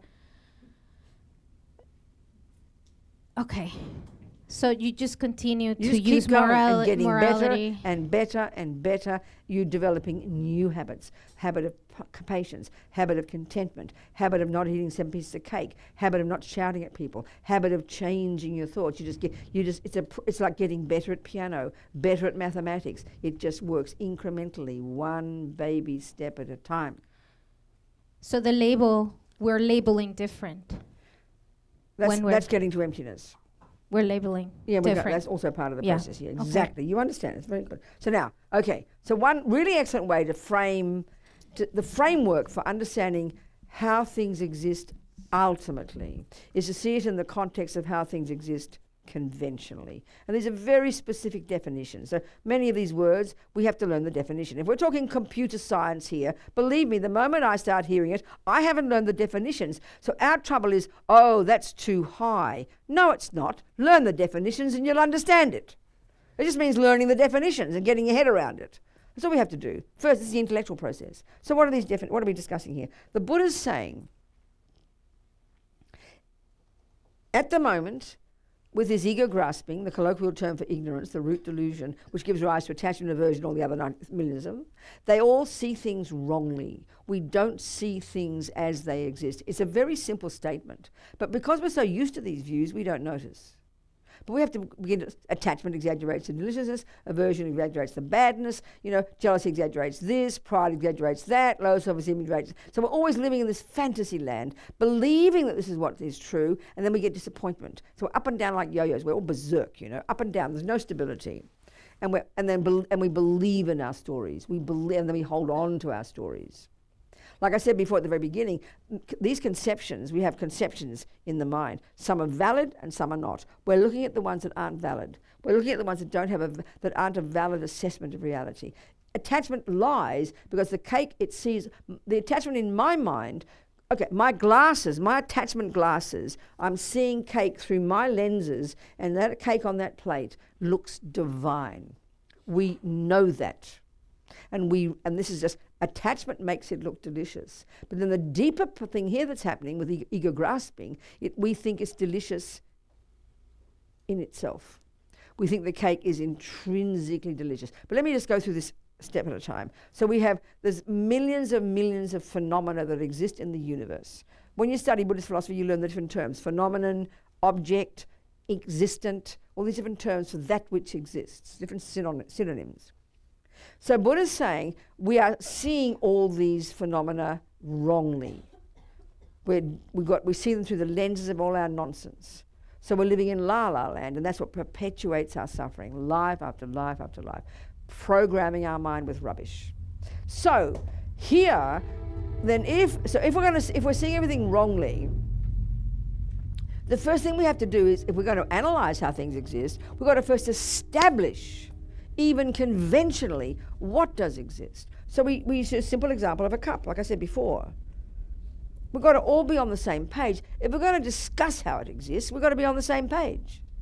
Usually with cups we do. But if I say, I love you, and you say, oh, and I love you, we think we're communicating. But if Zach writes down his analysis and his description and his expectations of love, and I write down mine, no wonder we fight. So we don't do any analysis and clarity with this stuff. Up here we might, So anyway, we have to establish what is a cup. An established base is one of the synonyms of that which exists. It's very powerful. So what is it, Mummy? It's a cup. What's a cup? She gives you the definition, 2 parts. First, its conventional characteristics, the flat-bottomed clay container. That tells you its conventional characteristics. We're getting there. Not complete yet. I want to know, and this is a huge meaning in understanding emptiness. It might be evident in the beginning, but as we learn it, we'll see. What's its function? What's its job? What does it do? Even more simply, what's its meaning? Oh, it holds my tea, she'll tell me.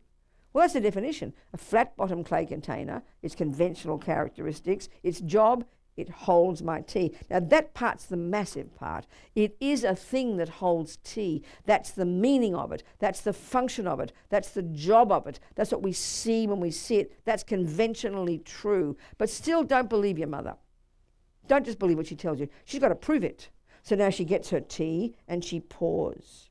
We can both see it fits the definition. It holds the tea. Pretty good. Still not enough. We've got to now make sure there's no other definition in our world as we know it that contradicts that directly. And if there's not, we tick the box, shake hands, sign the contract. We now know, we agree that is a cup. This already is telling us about emptiness. We've established between us, it's a convention. We have decided that is a cup. Now we begin to look, then that's the conventional way it exists. In other words, so now we go into more detail about how it can exist conventionally. Things exist conventionally in terms of 3 levels, and these are 3 ways in which Buddha is arguing with the prevailing views at the time. The first one is things exist in dependence upon causes. This is arguing with a particular view that existed before in relation especially to a self, an Atman, that it's permanent, unchanging, and has no cause. That's the analysis of a being called a creator, and that's the analysis of a thing called a soul or a self. And Buddha says fundamentally such a thing can't exist. So much of the philosophical analysis and meditation is disproving that. So that by hearing about cause and effect, that's an argument against that. Next one is that things exist. This is dependent arising is a shorthand. It's like the shorthand for how can things exist conventionally. Things exist in dependence upon many factors. This is a massively important phrase. Although we just think, yeah, it's a big deal. Who cares? Things exist independently, you know. But it's huge. The second one is that things exist in dependence upon their parts. So the first one is things exist in dependence upon causes. You won't find anything among those causes because a thing is nothing other than the culmination of those causes. Actually, when I first learned this, learning philosophy from my philosophy teacher, Geshe Tekchok, and some really good books on emptiness have been published, you know, of his. They're excellent. I can't think of the titles, of course, sorry. So anyway, he used the example of the phenomenon called Robina. And of course, that's why I remember it. You know, he said it can be said that everything in the universe up to the first moment of Robina is validly a cause and a condition for the existence of the phenomenon called Robina. That's very interesting. So let's go to the second one. The next level, more subtle, also an argument against certain prevailing positions, more subtle, that phenomena exist in dependence upon their bits and pieces, their parts, that among those parts you will not find a thing, because a thing is nothing other than all the parts together. The subtlest meaning of this dependent arising, which is the real meaning, which is the one we have to get, is that things exist in dependence upon the word, the label, the name that we give them.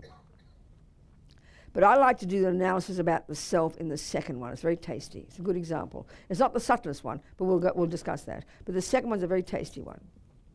So now let's take the phenomenon called self.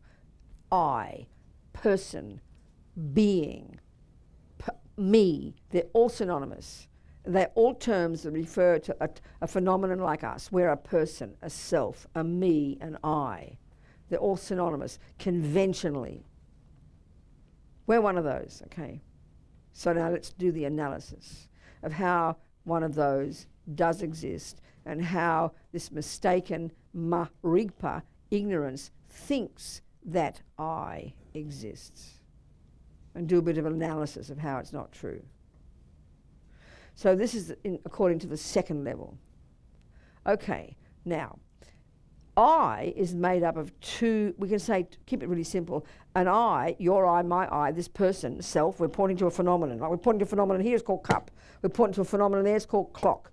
It tells the time. We point to this, it's a lid that keeps the tea hot. Whatever, it's a mala. You count your mantras. Everything's got its function. So this is this I here.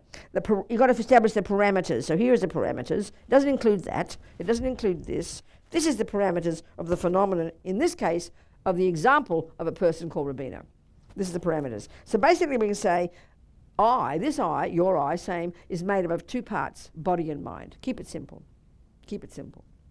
And they're two, remember, not the same. Okay. Now, ignorance, Buddha says, this marigpa, this primordial ego grasping, this ignorance is like double trouble ignorance. Like I said before, If we just didn't know how to play the piano, then it's not that difficult to play. This is a really important point. You've got the ordinary kind of ignorance that I don't know.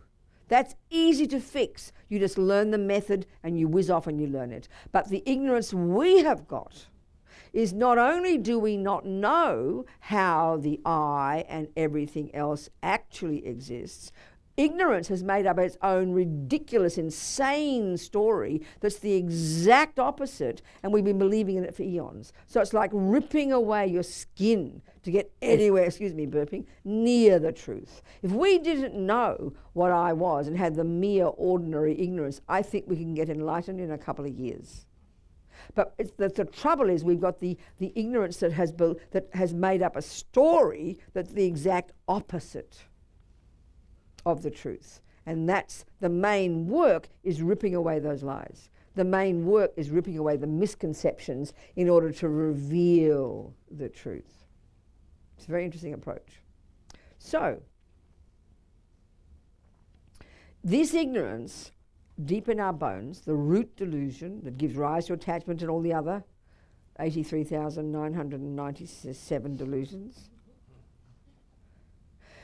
causes us to believe 1,000,000,000% every millisecond that there is in here somewhere a part, a piece of me separate from the other parts, and that part is called I. Our language says it, expresses it. For example, we say, I have a hand. So conventionally, without analysis, that's perfect truth. You can see it. Look, there it is. But here and this is where one of the many types of analysis they say we have to do, this sounds so weird initially, but you'll see my point, is we have to break through this illogic, is that if there's anything existing, it's either one thing or it's more than one. It's either one thing or it's more than one. This is a really good, this analysis is a really good proof of this one. So let's look at this one. So I'll tell you a simple statement. Keep it quick. Simple statement. I have a clock, a plate, I don't know, and a mala. There you go. Forget that. I have a clock, a plate, and a table. So if you can all see over at this table, you look over quickly with your eyes, you see this sound coming out of my mouth, not his mouth. So you look in this direction and you'll go, check quickly, table, plate, clock. She spoke the truth. And it would be handy, wouldn't it, if what came out my mouth is in sync with truth. This is really helpful. Right now, the words we say, you go to internets and things, you go to websites, you drown in confusion and lies, you know. It's just beyond belief. I mean, it's like insanity. So here I just spoke words, and those words are valid cognitions. And a valid cognition is one that's in sync with it's got a referent object. It's a truth, a reality. So we can say there's a clock, that's a thing that holds the time. As we say, a plate holds your cake. A table holds your clock and your plate. Whatever. We get the definitions and we say, there it is, tick, tick, tick. We just agree. Now, I'll make the statement again. I have a table, a plate, and a clock. How many phenomena have I mentioned? Phenomenon are like nouns. This is interesting. I just say it this way. A phenomenon is a noun. So it's either a noun, in this case it's either a noun or a pronoun. How many of those did I state? Say the statement again. What did I say? That's one phenomenon? Hey, there's, you missed it. You see, you missed it. It's one phenomenon, isn't it? I. Pronoun, I. Have a table, a plate, and a clock. That's four, right? Four phenomena. We all agree, don't we? Very simple. Uncomplicated. Four phenomena. Now, you would hope, if I speak the truth, that you can point out four separate phenomena. Isn't that truth? Isn't that reality? If I say I've got $4, you want to see $4, not 3 or not 6. It's very simple. Four phenomena. You agree? Yes. Okay, good. I've got a nose, a hand, and a foot. How many phenomena did I mention? How many? How many? How many? Say them. Say them. That's four things. One pronoun and three nouns. You agree? That's four phenomena. A phenomenon is an object of knowledge, an existent, and it's what the mind can cognize. And the mind cognizes nouns. Oh, I like to put it that way. So now, I have a nose, a hand, a foot. Now, if that is true, in the same way the previous statement was true, we have to point out 4 phenomena that are separate from each other. So here we can do it. If my plate breaks, this is one meaning of independent. One meaning of independent. My plate breaks, my table is happy. Do you agree? Not affected, is it? My clock is fine. They keep functioning. Robina keeps functioning as Robina. You get my point? The clock can function perfectly to tell the time if the plate's not there. In other words, they're 4 phenomena. Separate in this context means not dependent upon each other for their function. That's what it means. It's one type of not dependent. You get my point? Okay. So now, I have a nose, a hand, foot. Let's just to prove the first 3, it's easy. There's a foot. Foot has job to walk. It doesn't need a hand to walk, does it? Do you accept that? Yeah. My hand does not need a foot to hold my tea, does it? I can be minus a foot and my hand does a job, isn't it? My nose to blow snot needs neither a foot nor a hand. You understand that? You agree with that? That's 3 so far, isn't it? Now we have to find an I, the 4th phenomenon, that doesn't depend upon a nose, a hand, and a foot, or anything else, because that's what we believe is there. So please tell me where it is. What is it? What's its job? Everything that exists has to have a function. So what's the function of that independent I? What's its job, and where is it? And point to it, please. That's the thing to do. That's the question. Any ideas? Just speak what you feel. We'll discuss. What? It's the collective of everything. Okay, good. It's a good one. It's another mistake. We either think there's an I that's separate, or we think there's an I that's everything. So if there isn't, okay, if everything is I, then I have 2 parts, remember? Mind and body. So if my body is I, right? Why would I say I have a body? Why would you bother? It's double trouble. A body has a body. Don't be silly. It's unnecessary. So there's either, and if I have a body has many parts. So as many pieces that are there, as many eyes that you've got. I mean, it's absurd to think it, but that's the logical analysis we have to do for that argument. So this is the other argument. We're trying to find a separate I. Because when I say I, how dare, you might say, what an ugly nose you've got, Robina. I say, how dare you insult me? And you'll say, no, I didn't insult you. I just insulted your nose. But we think it's me and mine, So I'll tell you what we think the I is. We all believe it's the boss. And that's how they describe this. It's like a puppeteer, or like the chief salesman, they say. And we think of it this way. We feel we must have a boss in there that runs the body and runs the mind and makes sure everything's okay. That's the general idea we have, isn't it? Well, basically, Buddha says that's the same as thinking there's a creator in the universe. We need a creator to run the show. Buddha says you don't need one. The bits do fine on their own. The bits do fine on their own. They don't need a boss. You've got to prove that to yourself. Of course, that's all, that's the meditation where you get the realization of it. It's an added component we've added on. Now, don't think this is saying there's no I. There is an I, but it's not the way we think. That's the only way the Buddha says it. You can't, in other words, when we say there's something, the big mistake we make is we want to point it out. We want to have it in isolation. We want to have it as independent, in isolation, separate from everything else. That's the way our words describe things, So let's do another analysis to prove there doesn't need to be this separate I. There's an interesting analysis. I'll do it quickly. I'm holding a cup in my right hand. Do you accept that as a truth, a relative truth? So let's say I've forgotten how to do it. I've had a stroke or something. Then you'd have to work really hard to get me to learn again what to do. Don't you agree? So if we did a really disciplined analysis, what you'd have to do is write down for me to learn all the bits and pieces of my body to retrain them, wouldn't you? So just, first of all, even the hand itself, the thumb has to go here, the pinky goes there, the index finger does this, and each of the pieces has their own job that they all work together to hold the cup. Do you agree? Then you've got the wrist, and that depends upon this, which depends upon the elbow, which depends upon that piece, and that ligament, and the shoulder. So if you really start to write down, there'd be an awful lot of pieces of my body that I would have to retrain so that I can simply hold a cup in my right hand. Do you agree with that so far? So you'd have a long list, like IKEA.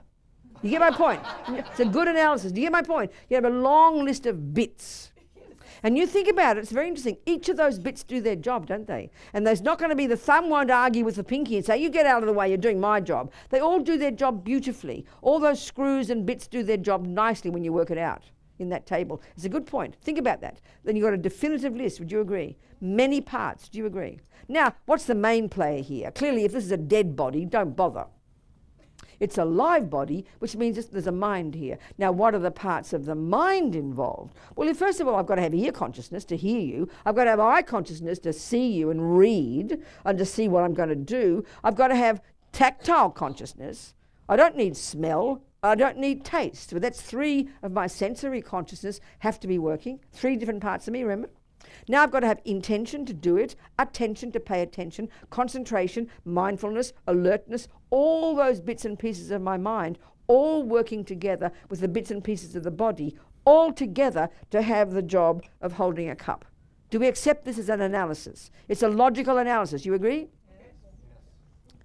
So you've really got the list of every piece, and each piece of the body and each piece of the mind has got its own distinct job. Can you hear that?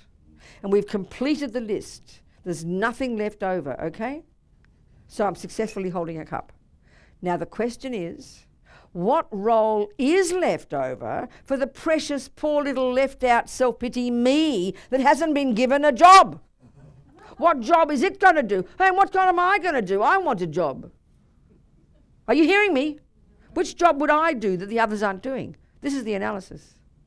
Which job would I do, which we believe is in here running everything? What job has it got? Come on, just come with your ideas. Don't worry about it. I want to do this. Okay, good. I want is called intention, which is the mind. That's covered. Done. Finished. That's mind. Next. Go on. No, I heard a word back there. What? That's mind. We've covered mind. What? That's mind. Covered mind. Mind's in there. That's done. Mind. That's mind. It can't be self and mind. It's either one or the other. That's mind. That's covered. That's done. That's included. That's got a job. It's got a job. Your mind's got a job. We're looking for a job that the eye needs to do. Volition. That's mind. That's mind. That's all covered. We've done all those bits. They've all got their jobs. They've all ticked their jobs. They've all got their jobs there. It identifies what is doing the action. That's mind. That's mind. That's mind. What else? Any other ones left over you think there's a job for I? This is a good analysis to be really rigorous. You will find there is no job because there's no separate I. It's the label we give it that we've made up and we've given meaning to as if there is a precious little I in there. We've inflated our I, and it's this precious, poor, self-pity me I that we think runs the show because the pronoun called I believes there's this I. We impute it on something. But it doesn't exist. It's nonsense. We've made it up. Can you hear that a little bit? It's good. When we get it, we get the biggest shock. But we don't get it because we still believe there's an I in there. And the proof is that when you insult me, I'll say, how dare you insult me? But so this is a really interesting point. If, as we know, the plate is separate from the cup, the plate is not broken if the cup's broken. The plate's looking on saying, oh, poor cup. Well, the same here. If she says your nose is ugly, she's insulted my nose. If there is an I there, the I's going, phew, I didn't get insulted, poor old nose. The I is not affected. But there isn't that separate I. There is an interdependent I, but we can't pin it down. That's the point. This is the tricky job. They learn this for 40 years and then go meditate for another 40, so, it's okay. And this is not the subtlest mistake. This is not the subtlest mistake. But it's a tasty example. So any questions about emptiness? And this refers to everything that exists. Again, it's very simple. Look at the cup. Would you agree that my cup has a base? Would you agree my cup has a base? My cup, one phenomenon, base, two phenomena. Take the base away. Where's your cup? If you take the base away, is there a cup? No. Because why? Because cup is a name we give to the bits and pieces put together that But cup is not a separate piece. It's the name we give it. You can have a handle you can have a cup without a handle. That's okay. That's an extra bit, and even a lid. But for a cup to be there to hold tea, it has sides and it has a base. So they are the parts. So we can say my cup has a base and sides. It's like three things, the same as I have a nose and a hand, but it's just the name we give it. There's parts, and this is the subtlest one. And cup is the name we give to the parts. It's merely imputed cup. We give it the meaning cup. And this is the point about the subtlest one now.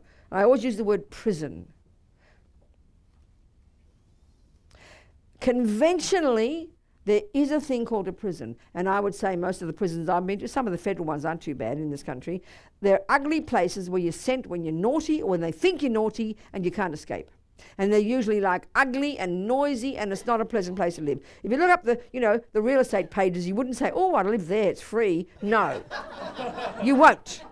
Because conventionally, see, the point is the conventional thing has to fit the definition. You can't just say, oh, there's a cup and call anything whatever. It's got to fit a definition.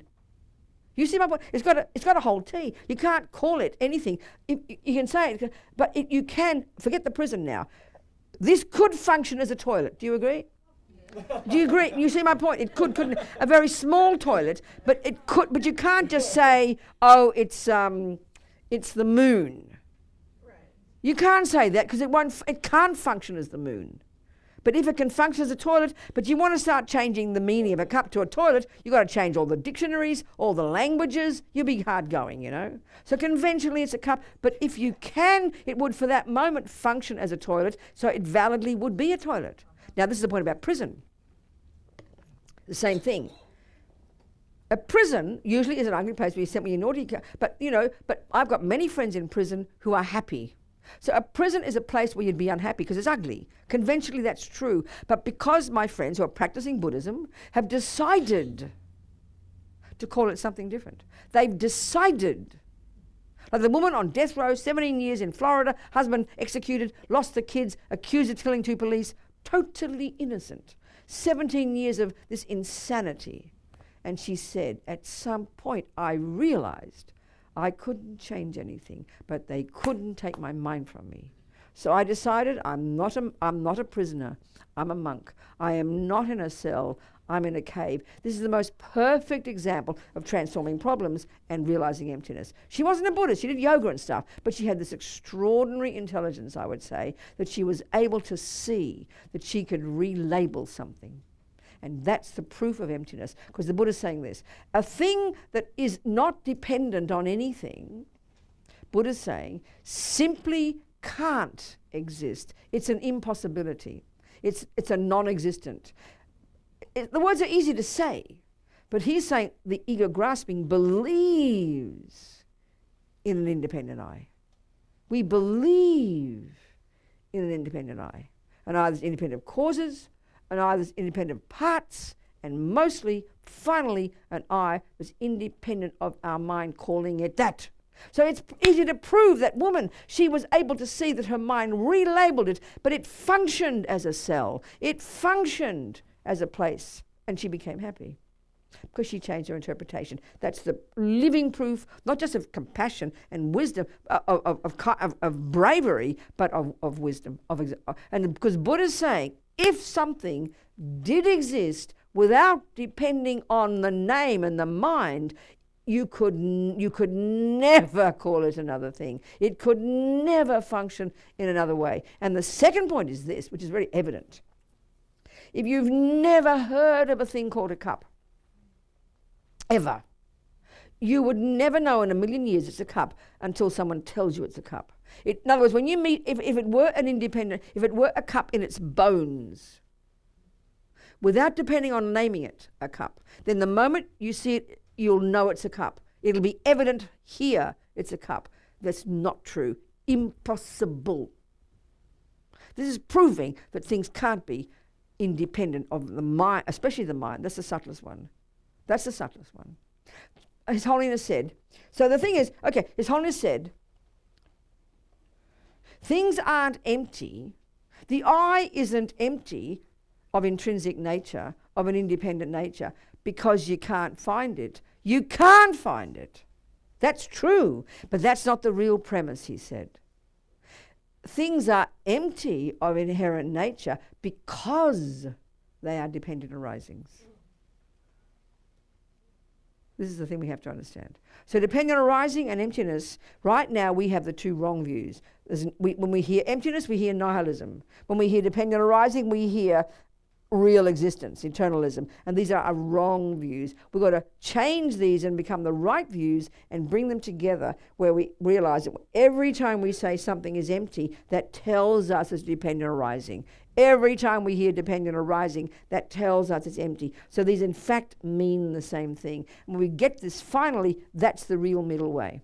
When we realize dependent arising and emptiness refer to the same thing. And we finally get that non-dualism when we're a Buddha. Finally, the final one comes. That's how they talk. Are we communicating here? Yeah. Any questions, please? There's more to say, but you have to be prepared to wait a bit longer. Do you want to have a bit longer? Do you mind? Yeah. We can say more. You can go if you have to, I'm sure. Please, I'm not trying to hold you back. But I want to have any questions from this so far, and then I'll go to another tack. Look into the word emptiness, which we get very confused about. Yep. Yep. Microphone.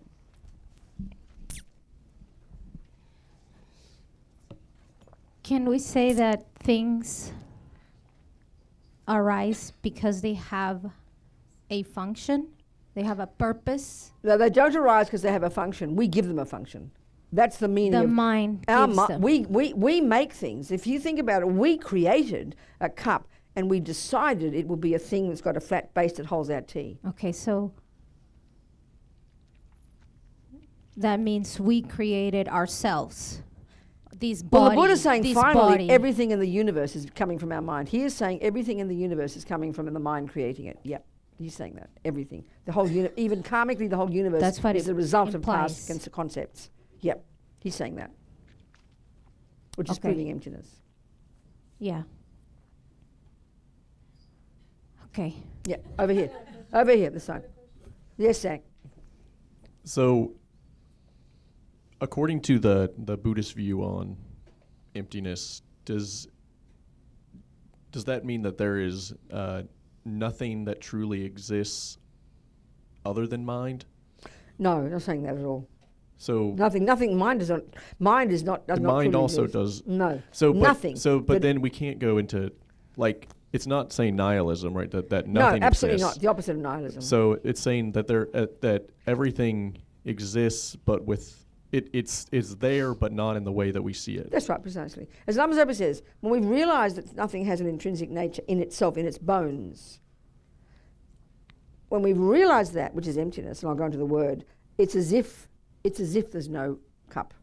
When we've realised the emptiness of the cup, it's as if there's no cup. But there is a cup. But what does exist, dependent arising wise, is so subtle, it's as if it doesn't. That's how they say it, to put the two together. Emptiness doesn't mean there's nothing, but the first thing we think now is nihilism. And when we think something, we either think, oh, there's no cup, might as well kill myself. And then dependent arising is, oh, there's a cup after all, grasp.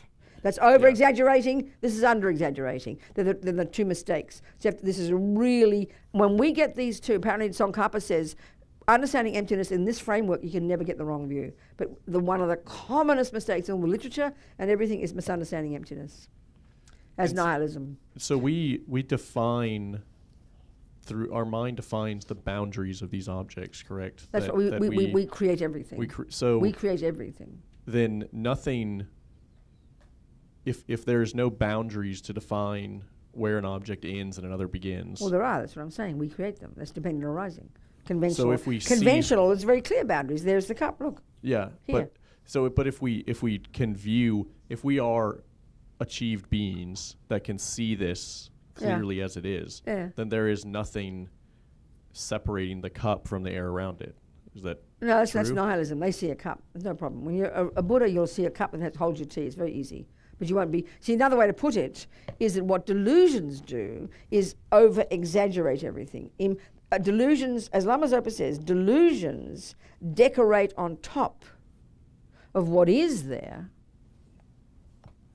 layers upon layers of characteristics that aren't there. So by removing all those layers, you don't end up with nothing. That's nihilism. You end up with a cup that holds tea, but not from its own side. But nothing else. What do you mean nothing else? Like that. No, that's actually, you don't need to say that. It's irrelevant. Okay. That's irrelevant. I understand. Okay, good. No. Go back there. Go, sweetie.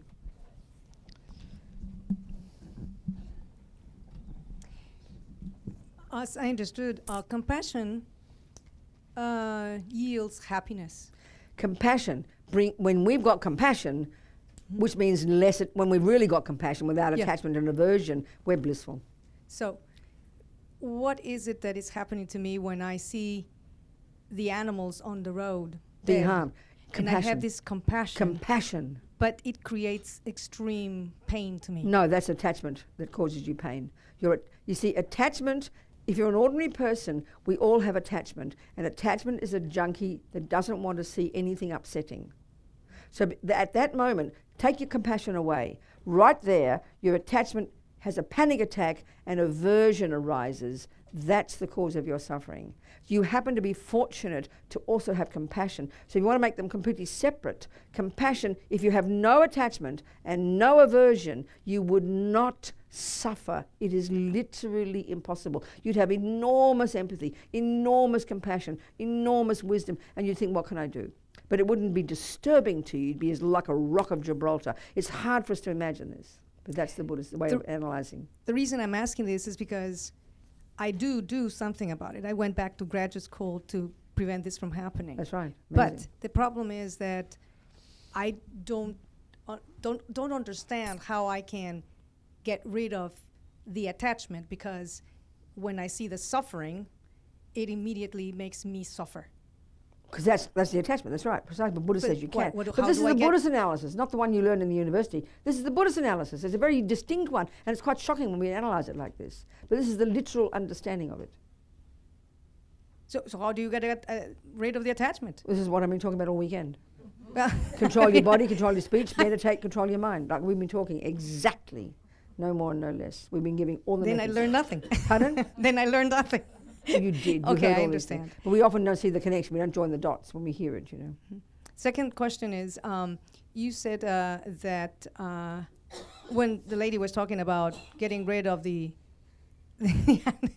the insects as opposed to taking care of the plant, you said, well, you're choosing to kill a sentient being if she gets rid of the insects. Mm-hmm. But the plant is also a sentient I understand. being. Not in the Buddhist analysis, which doesn't mean you destroy the plant, but the Buddhist analysis is, first of all, there's not an atom of space you won't find sentient beings. Wherever in that plant is pervaded by sentient beings.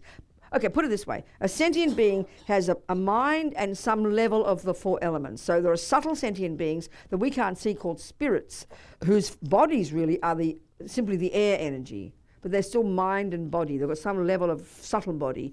We have got this physical elements. These are the four elements, the same elements as the plant. Exactly the same. This is physical matter, exactly the same as the plant. The difference is this piece of physical matter is imbued with its own nervous system and its own consciousness. A plant is a piece of matter, but the Buddhist analysis would say it's not imbued with a consciousness. That's all. But that we've got to find out.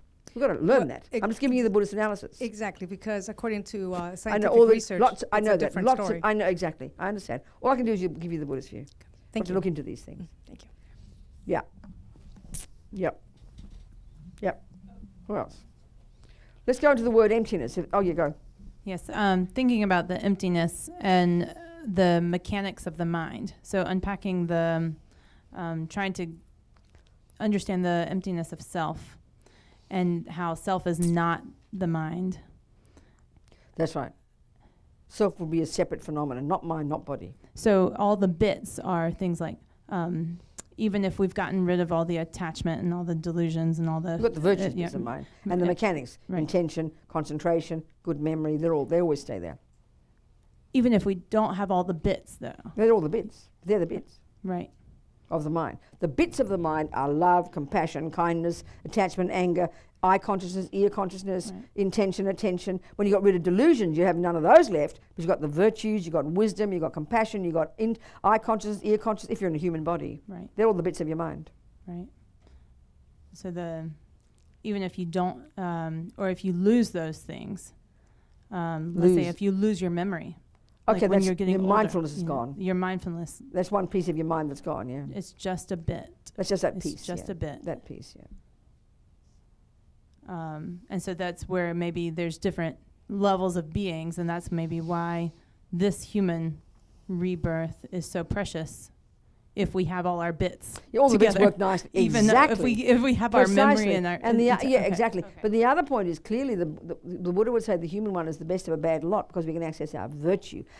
Eagles have incredible concentration, incredible, like whatever you want to call it. There's one called discrimination, which means you can discriminate between this and that. This is working every second. An eagle has an incredible one from 1,000 feet up. It can see the fish exactly and go right like that. They've got powerful discrimination. And they are neither good nor bad, and whether you're a monster or a meditator, you've all got those. And they help us do whatever job we do better, whether it's helping or harming. They're the mechanics of the mind. Okay. Do you understand? Yes. So, okay, the word emptiness, I want to go into that because we get really, really confused. Okay. We hear, we've got to realize emptiness. So, obviously, we've got to know the definition. So, emptiness is the, okay, I have to use simple, ordinary examples to get us used to the concept. We use it in our daily life. We use it all the time.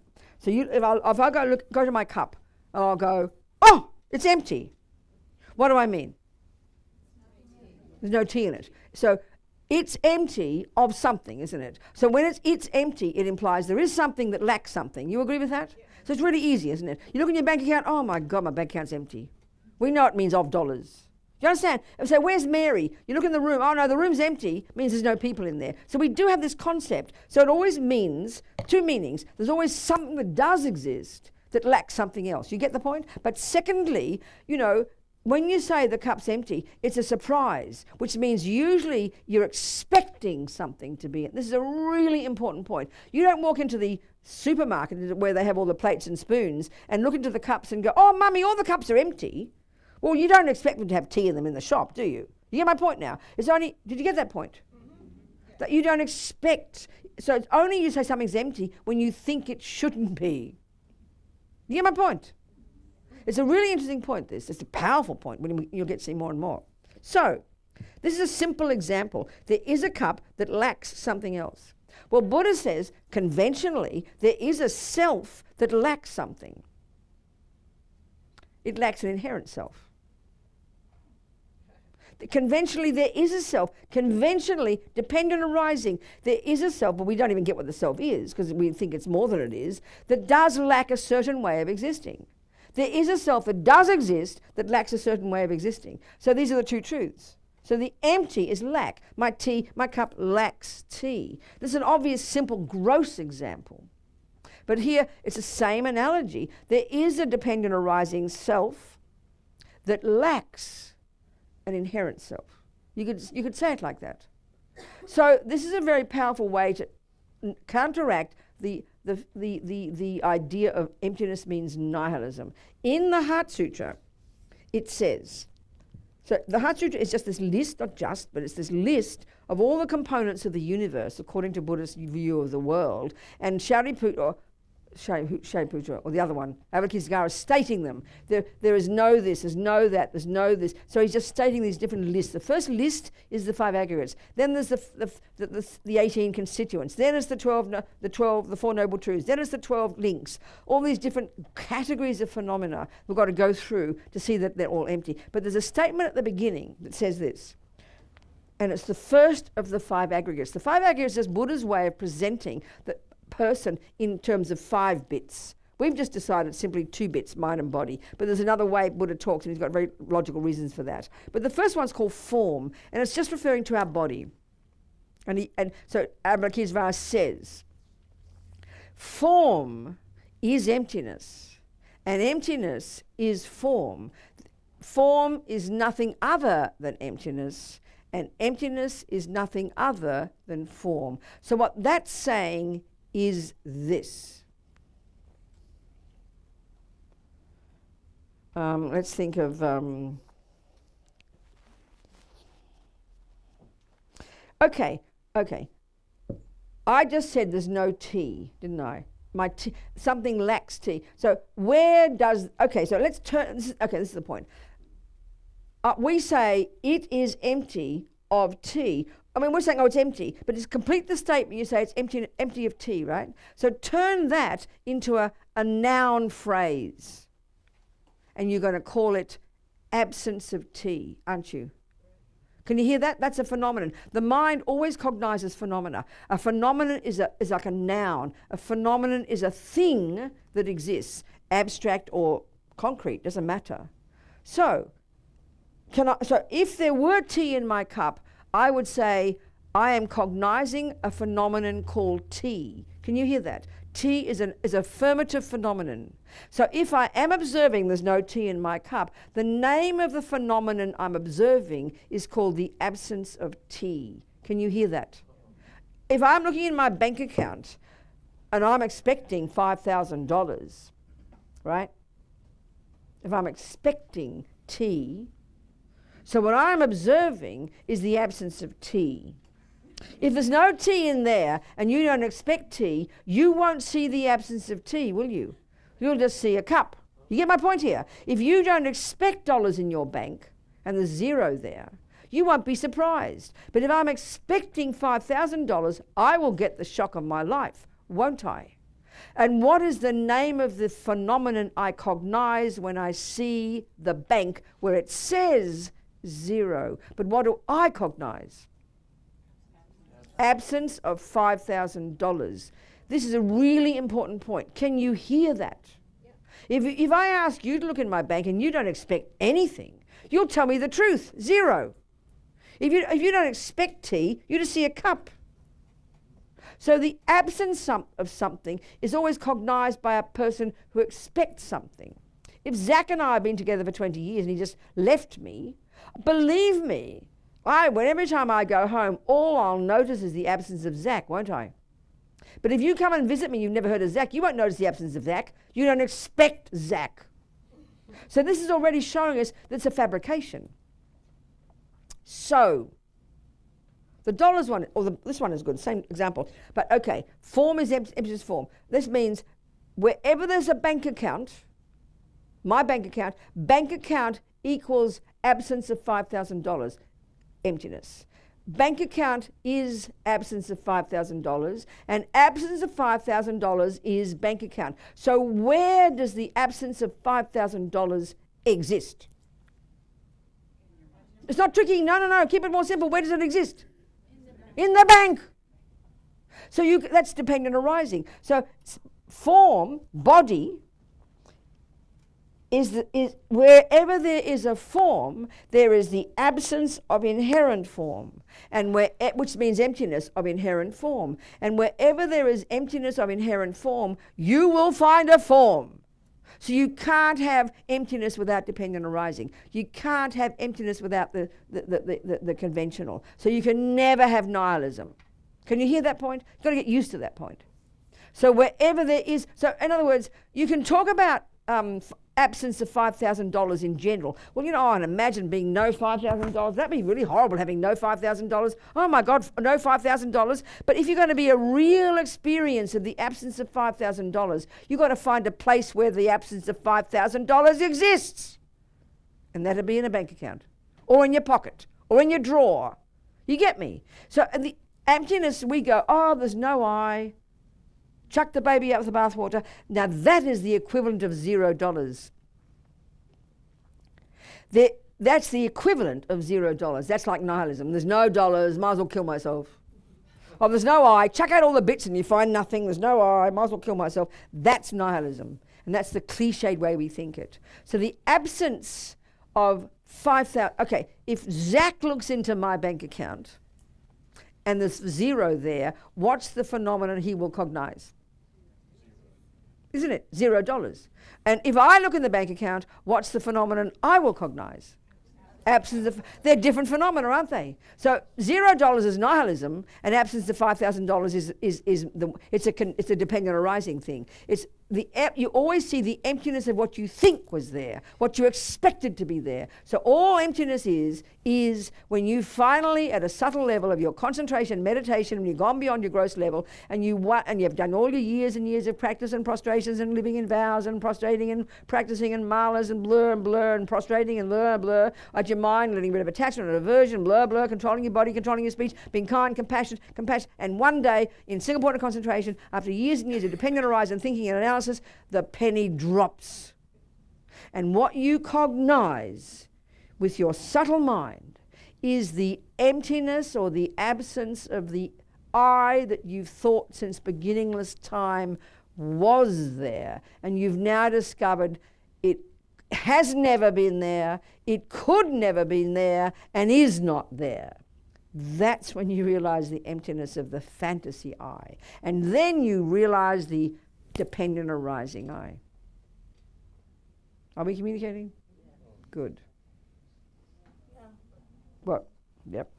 So we have to learn to use the words properly, that's all. That's part of the problem. Okay, using the words properly, could you say the form phrase again? Yeah, okay. With inherent. Yeah, sure. So every Buddha's saying everything's empty of inherent existence.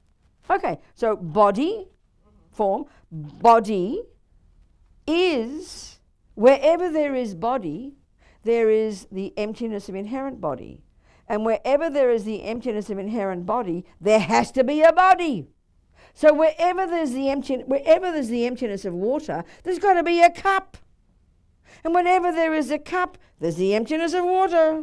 You can't have the emptiness of water in the sky. You can't have the absence of $5,000 in the sky. You can't have the absence of inherent form in the sky. You can't have the absence of inherent self in the sky. It's got to exist on the dependent arising self. Right there. If I look in my pocket and I'm expecting $5,000, I'll go, oh, what did I just discover? The emptiness. Of $5. So where does the emptiness of $5 exist? Exactly where you thought the $5 was. In the pocket. And the other part? Which other part? There's no other part. Emptiness is We're just saying, I'm saying the same thing. I'm saying body. Buddha says everything's empty. Right. I forget your name. Susie. So wherever there is Susie, there does exist, right on Susie, the emptiness of inherent Susie. And wherever there is the emptiness of inherent Susie, there does exist dependent arising Susie. You can't have you can't have the absence of you can't have the absence of Susie nowhere. Yeah. Because everything that exists has got to exist somewhere. And that's the two truths. Thank you, I'm grabbing it quickly. Good, wonderful, darling. Good. Go on. Yeah. But does what you just postulated then depend on expectations? That's what it's about, yeah, precisely. That's the whole point. I expect T. I expected to be an I. I expected them to be $5,000. That's the suffering. That's the cause. It was something made up, in other words. We've made it up, yeah. That's But the if point. there is no expectation, does it all collapse? No, it's just stupidity. No, Also, I don't understand. Okay. That's something different.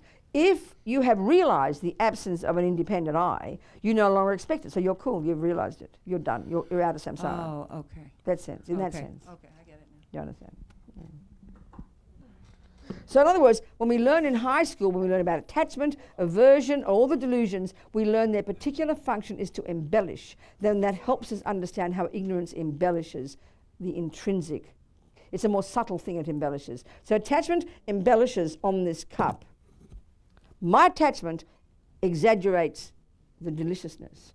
Ego grasping simultaneously, or ignorance in my mind, simultaneously exaggerates and thinks that the delicious cup is intrinsic here in the cup. And they work hand in hand. If I hate Zach, I have anger towards Zach. Aversion dumps ugliness onto him. Ego grasping or ignorance dumps inherent from his own side in his bones ugly Zach onto him. It's a more subtle mistake. It underpins all the other delusions. And they all function the same way. They lie, they embellish, they exaggerate. That's the key thing, that when we can understand this, we begin to understand Buddhist psychology. And the virtues don't embellish. So we have compassion, love, kindness, which are altruistic, which are amazing. They're our saving grace. But we don't realize in our psychological models that we have these poisons called attachment to what I want and aversion when I don't get what I want. It sounds cruel, but it's not. It's why we suffer. So literally, this is why I'm trying to give the example of the Dalai Lama. Can you see objectively he should be suffering? Can you see that? His people destroyed, his country destroyed. But have you ever seen the Dalai Lama, heard him talk? You in the black jacket, darling. Have you ever seen him? Yes. Have you noticed he's not suffering? Exactly. There's the point. That's the try. They've got to put those two together. The problem is that. Go. Go.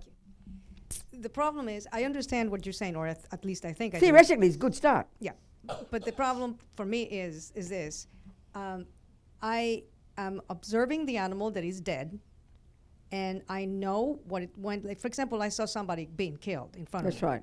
So I see the suffering of this animal. This That's is an right. objective That's right. situation Exactly. that happened to the Dalai Lama animal. sees the suffering of his people being executed and tortured. That's Correct. a fact. Correct. Fact. Correct. Fact. It's a then, fact. Then. So I'm finding a problem is to detach myself from that suffering, in spite of everything that you said. But who said that? I can't. Sorry, stop. I cannot do it. Stop. Who told you to detach yourself? Who told you that? I never said Well, those you said words. that. You said I not did to have not an say those attachment. words. I said give up attachment. I did not say detach. I did not say that. That's Now not the I'm meaning. confused. That's right. You've got an assumption about giving up attachment. We assume you to become detached. No! When you've given up attachment, you only have love and compassion left. I now see the point. I now see your understanding. When you've given up attachment to what you want, you only see others and have this immense will to benefit them. That's why you never get unhappy. That's the point. Not detachment is that's the first stage. If you are giving up attachment to alcohol, you'd better detach yourself from alcohol. Yes. Right. If you are attached to some person who's beating you up daily, you had better detach yourself from this Exactly. person. But eventually, when you've given up attachment, you don't have to worry. I'm sorry, but this is going to be a very stupid question. But what is it that I'm being attached to? To that suffering Attachment that I want to be is suffering? for eons old. Attachment, like I've been saying a million times. It's okay. The bottom line of attachment is a junkie inness that is attached to what I want. That's it. Well, I don't want these animals. No, I want these animals not to be dead. Attachment in you only wants the nice things. And an animal dead is not pleasant. So aversion, it's totally self-centered, but it's embarrassing for us to hear this. If you had attachment and aversion without any compassion, you'd be a vampire. You couldn't give a damn in hell about that dog. That's the whole point. If you see people are very selfish, are very narrow-minded, it's because they've got attachment. You've all got attachment, but you happen to have the saving grace of compassion, which mitigates it. Are we communicating? No. Sorry. It's okay. Can you hear the difference between a virtuous state of mind and a non-virtuous? Yeah. Compassion is empathetic and connected to others. Yes. And they're our saving grace. Yes. So you clearly have that. But what we assume in the models that you're describing is that compassion brings suffering to you. That's our biggest misconception. Well, in this case, not in all cases. Well, no, in this case. In But this it's hard. But particular it's really case. hard to hear how the compassion does not cause you suffering. It's what the Buddha would refer to as a self-centered attachment to get what I want, like a junkie, and aversion when I don't. Okay, have you ever been unhappy in your life? Yeah. Has anybody ever disappointed you? Yes. Do you ever get angry in your life? Yes. Do you ever get attached to something? Yes. Greedily wanting it and freaked out if you don't get it? And not quite, but I understand. Well, I mean, I'm not sure, but Buddha's saying we've all got that, but it goes to really subtle levels. We just don't think it's such, it goes to primordially subtle levels and we don't even notice it. That's why it's hard for you to say. Just think about that, that's all. Thank you. Other time to go home is 4:30. Unless you have more questions about emptiness. To get clear. Yes, darling. Can you review inherency one What, more time? sweetheart? Can you review inherency one more time? Inherent. Yeah. Inherent, intrinsic, existing from its own side, existing by its own nature, existing in and of itself, existing from itself, they're all synonyms. And to get used to that idea, it just means that in the bones of the cup, that cupness comes from itself. Buddha's saying cup comes from our mind that labels it that. Roughly speaking, like that. Thank you. And if it were inherent, the real meaning is if it were inherent, it would not depend on anything. That's what ego thinks. That's the meaning. But nothing cannot depend on anything in any way, in all form or shape. Do you understand? Roughly speaking that. Okay, good. What else? Yeah. Can you teach a few minutes of Microphone. Teach what, darling? Will I teach it? Yeah, just for a few minutes. 432. Shamatha meditation is you sit in a spot and you decide to pay attention to the breath coming in and out of your nose. And the job is to pay attention to that breath and not pay attention to the thoughts. It's not to relax. It's not to feel good. It's not to make the thoughts go away. It's to simply train our mind to have a strength of attention that isn't distracted like a little bird, like we are now. So you strengthen that attention and it gets deeper and deeper until eventually you actually have incredible subtle focus. That's shamatha, in essence. You're going to have many objects, but it's a good start. Buddha started with the breath. It's a training. It's not to feel good, it's a powerful training to train our attention, which is all over the place now, to stay on one thing. That's it. And it demands enormous effort and clarity. And I did an entire retreat with Lama Yeshe one time. We did 5-minute sessions. It's very powerful. Yeah. Often people mistake it for feeling nice. Okay. Oh, I had a lovely meditation. I sat for 42 minutes. Yes, spaced out for 41 of them. Do you understand? But do you put I do Theravada meditation. Yes. Same. Similar? We're talking the same Yeah. thing. Same instructions. Same So Buddhist teaching. Yes. Do you put intention to it? Some people they put the intention. Well, you of must love. have intention as I will. And they're not tension. They've all got their own bits. If there's no intention to do it, you won't even bother. Intention is the first step. Intention, I'll walk out that door soon, you know that. It's because I have an intention to walk out the door. You mean motivation by intention, sorry. You've got to have good motivation, otherwise you're just doing a samsaric action. Watching your breath is, an animal can do it. It's not virtue, and that's a good point. That's why Lama said, thieves need mindfulness. So you have to have a good motivation, absolutely. Otherwise it's not a samsaric action otherwise. That's so important to understand. All right, people, we can go home, don't you think?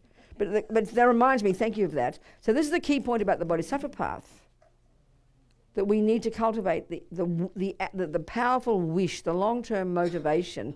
I want to develop my marvelous potential so I can be a benefit to others. That includes you. You know, so it's the biggest one you can have. And as His Holiness says, bodhisattvas think in terms of eons. So everything you do, eat, sleep, go to the toilet, because there's nothing intrinsic about eating and sleeping and going to the toilet. They are conventionally samsaric activities, but the moment you do them with a pure motivation, it becomes a dharma action. That's the point.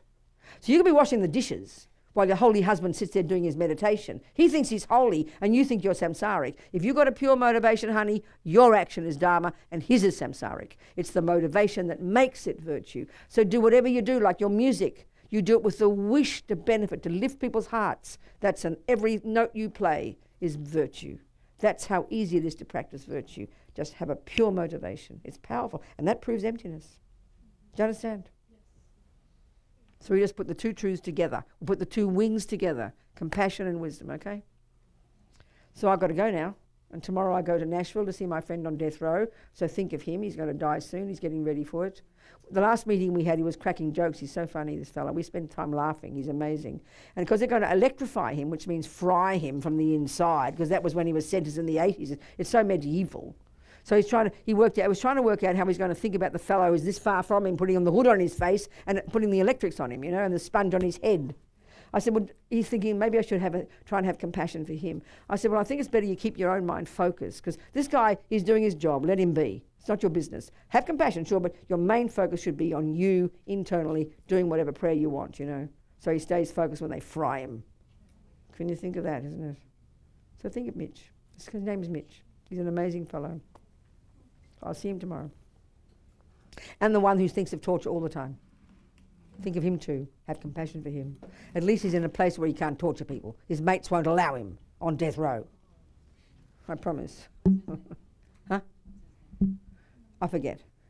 Can't forget. I forgot his name. He's on the movie Chasing Buddha, but I'm not trying to give the man away. I can't think of his name. Can't think of it. Okay, you people. Come on pilgrimage with me. Come on the trek with me. Chasing Buddha is 20 years old. That's ancient. You've got those copies. And the DVD, I saw the DVD, the CD's gone, Devotion. That supports my projects as well. So anyway, thank you everybody for having me for these 7 days.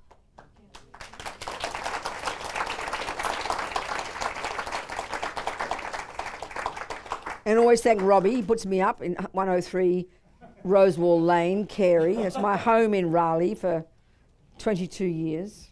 I've been coming here for 22 years. I think 97 was the first year, Robbie, was it? I think it was. So let's hope I come again before I'm 80, because I'm 74 now. You haven't seen me for 3 years, so I've now got 3 years older. Maybe I'll come when I'm 87. Who knows? No? Next year? We'll see. Okay, we'll see. So we just dedicate between all of us collectively, thinking how amazing all this day is together. Thinking, analysing, listening, discussing, penetrating, internalising, one step closer to our enlightenment. How fantastic, for our sake and the sake of others.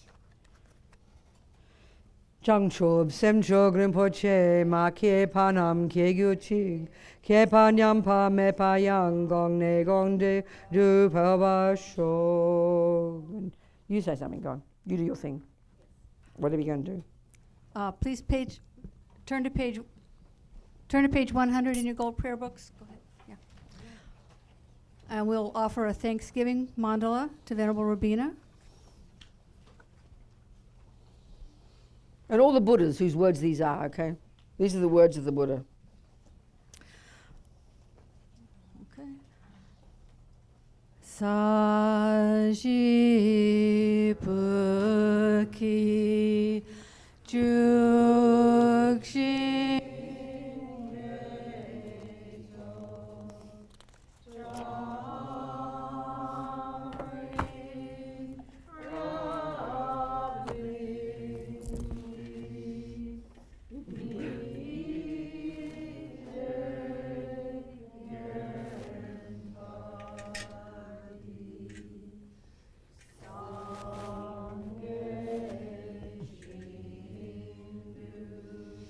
Mite ulwa ki idrokun namdag jingla trepashob. Now we think of all our teachers, that they all come and continue to teach. This next prayer. Jetsun lame kutse rajen cheng nam kachin le chokchur ge padang Jalo zang tenpe dran me sasum yi idro we mun sel tab tu. Thank you, precious one. And now we imagine very happily. Are you going to continue to sing? No, yeah. Next one. When you say this, you think that happily the Buddhas all happily accept our offering with joy. Yeah. Idam guru ratna mandala kam niryatayami. Okay. Well, that's it. We're done. Cook. Done. Thank you, sweetheart. Someday we'll get it. No, that's it, If exactly. people would like to offer katas to Venerable Robina, Thank you, darling. Thank you, please take a line. And Venerable Robina, on behalf of all of Kadampa Center. Robbie's talking. They're used to that, yeah, just ignore. Listen. It's great to see you so healthy and lively. And Healthy and lively at 74. Like an old lady, healthy and lively, yeah. Transmitting the wisdom of our precious lamas. Oh, wonderful. And we humbly invite you to return to Kadampa Center Robbie. ASAP. Oh, yeah, I enjoy it. Well, you see, sometimes I do editing retreats. I do more and more now editing retreats But that's no good because I don't see you, so there's no point in saying that. Maybe I'll come to. I've got one in New York. I'll go back to New York where I'll be a month. So I might come to Raleigh. Robbie might have to have me for a month. Light of the Path. Oh, that's a possibility. There's a possibility. We could do Please come to Light of the Path. that. I can do that. We'll see. Good. All right. And then we have to acknowledge all the people who made this Yes. week such a success. Of course, Definitely. Donna Come on, Cease, her Thank incredible you, work precious as one. Thank you, darling. spiritual program Thank you so coordinator. much. Thank you. Thank you. Linda Good. Saw, who's our visiting teacher coordinator. Jill Marie, who's our Come on, chief Jason. Organizer and Thank you, behind-the-scenes sweetheart. person. Thank you, darling. Everyone who drove, yes. Thank you, food, darling. and all our sponsors. Thank you, Andre. Thank you. And also on our visiting Thank you, teacher dearest one. team, Thank you, darling. Susie I will. Bohm and Laura Carballo. Thank you, darling. Thank you, dearest. Thank you, everyone. Good. Thank you so much. Thank you for taking care of me. Thank you, people, all of you. Thank you, darlings. Thank you, sweetheart. Very nice to see you Good. again. Oh, Thank I you. love Yes, it so much. exactly. Thank you so much. Your blue cutter, look at you. Come on. Thank you, darling. Gorgeous. Thank you so much.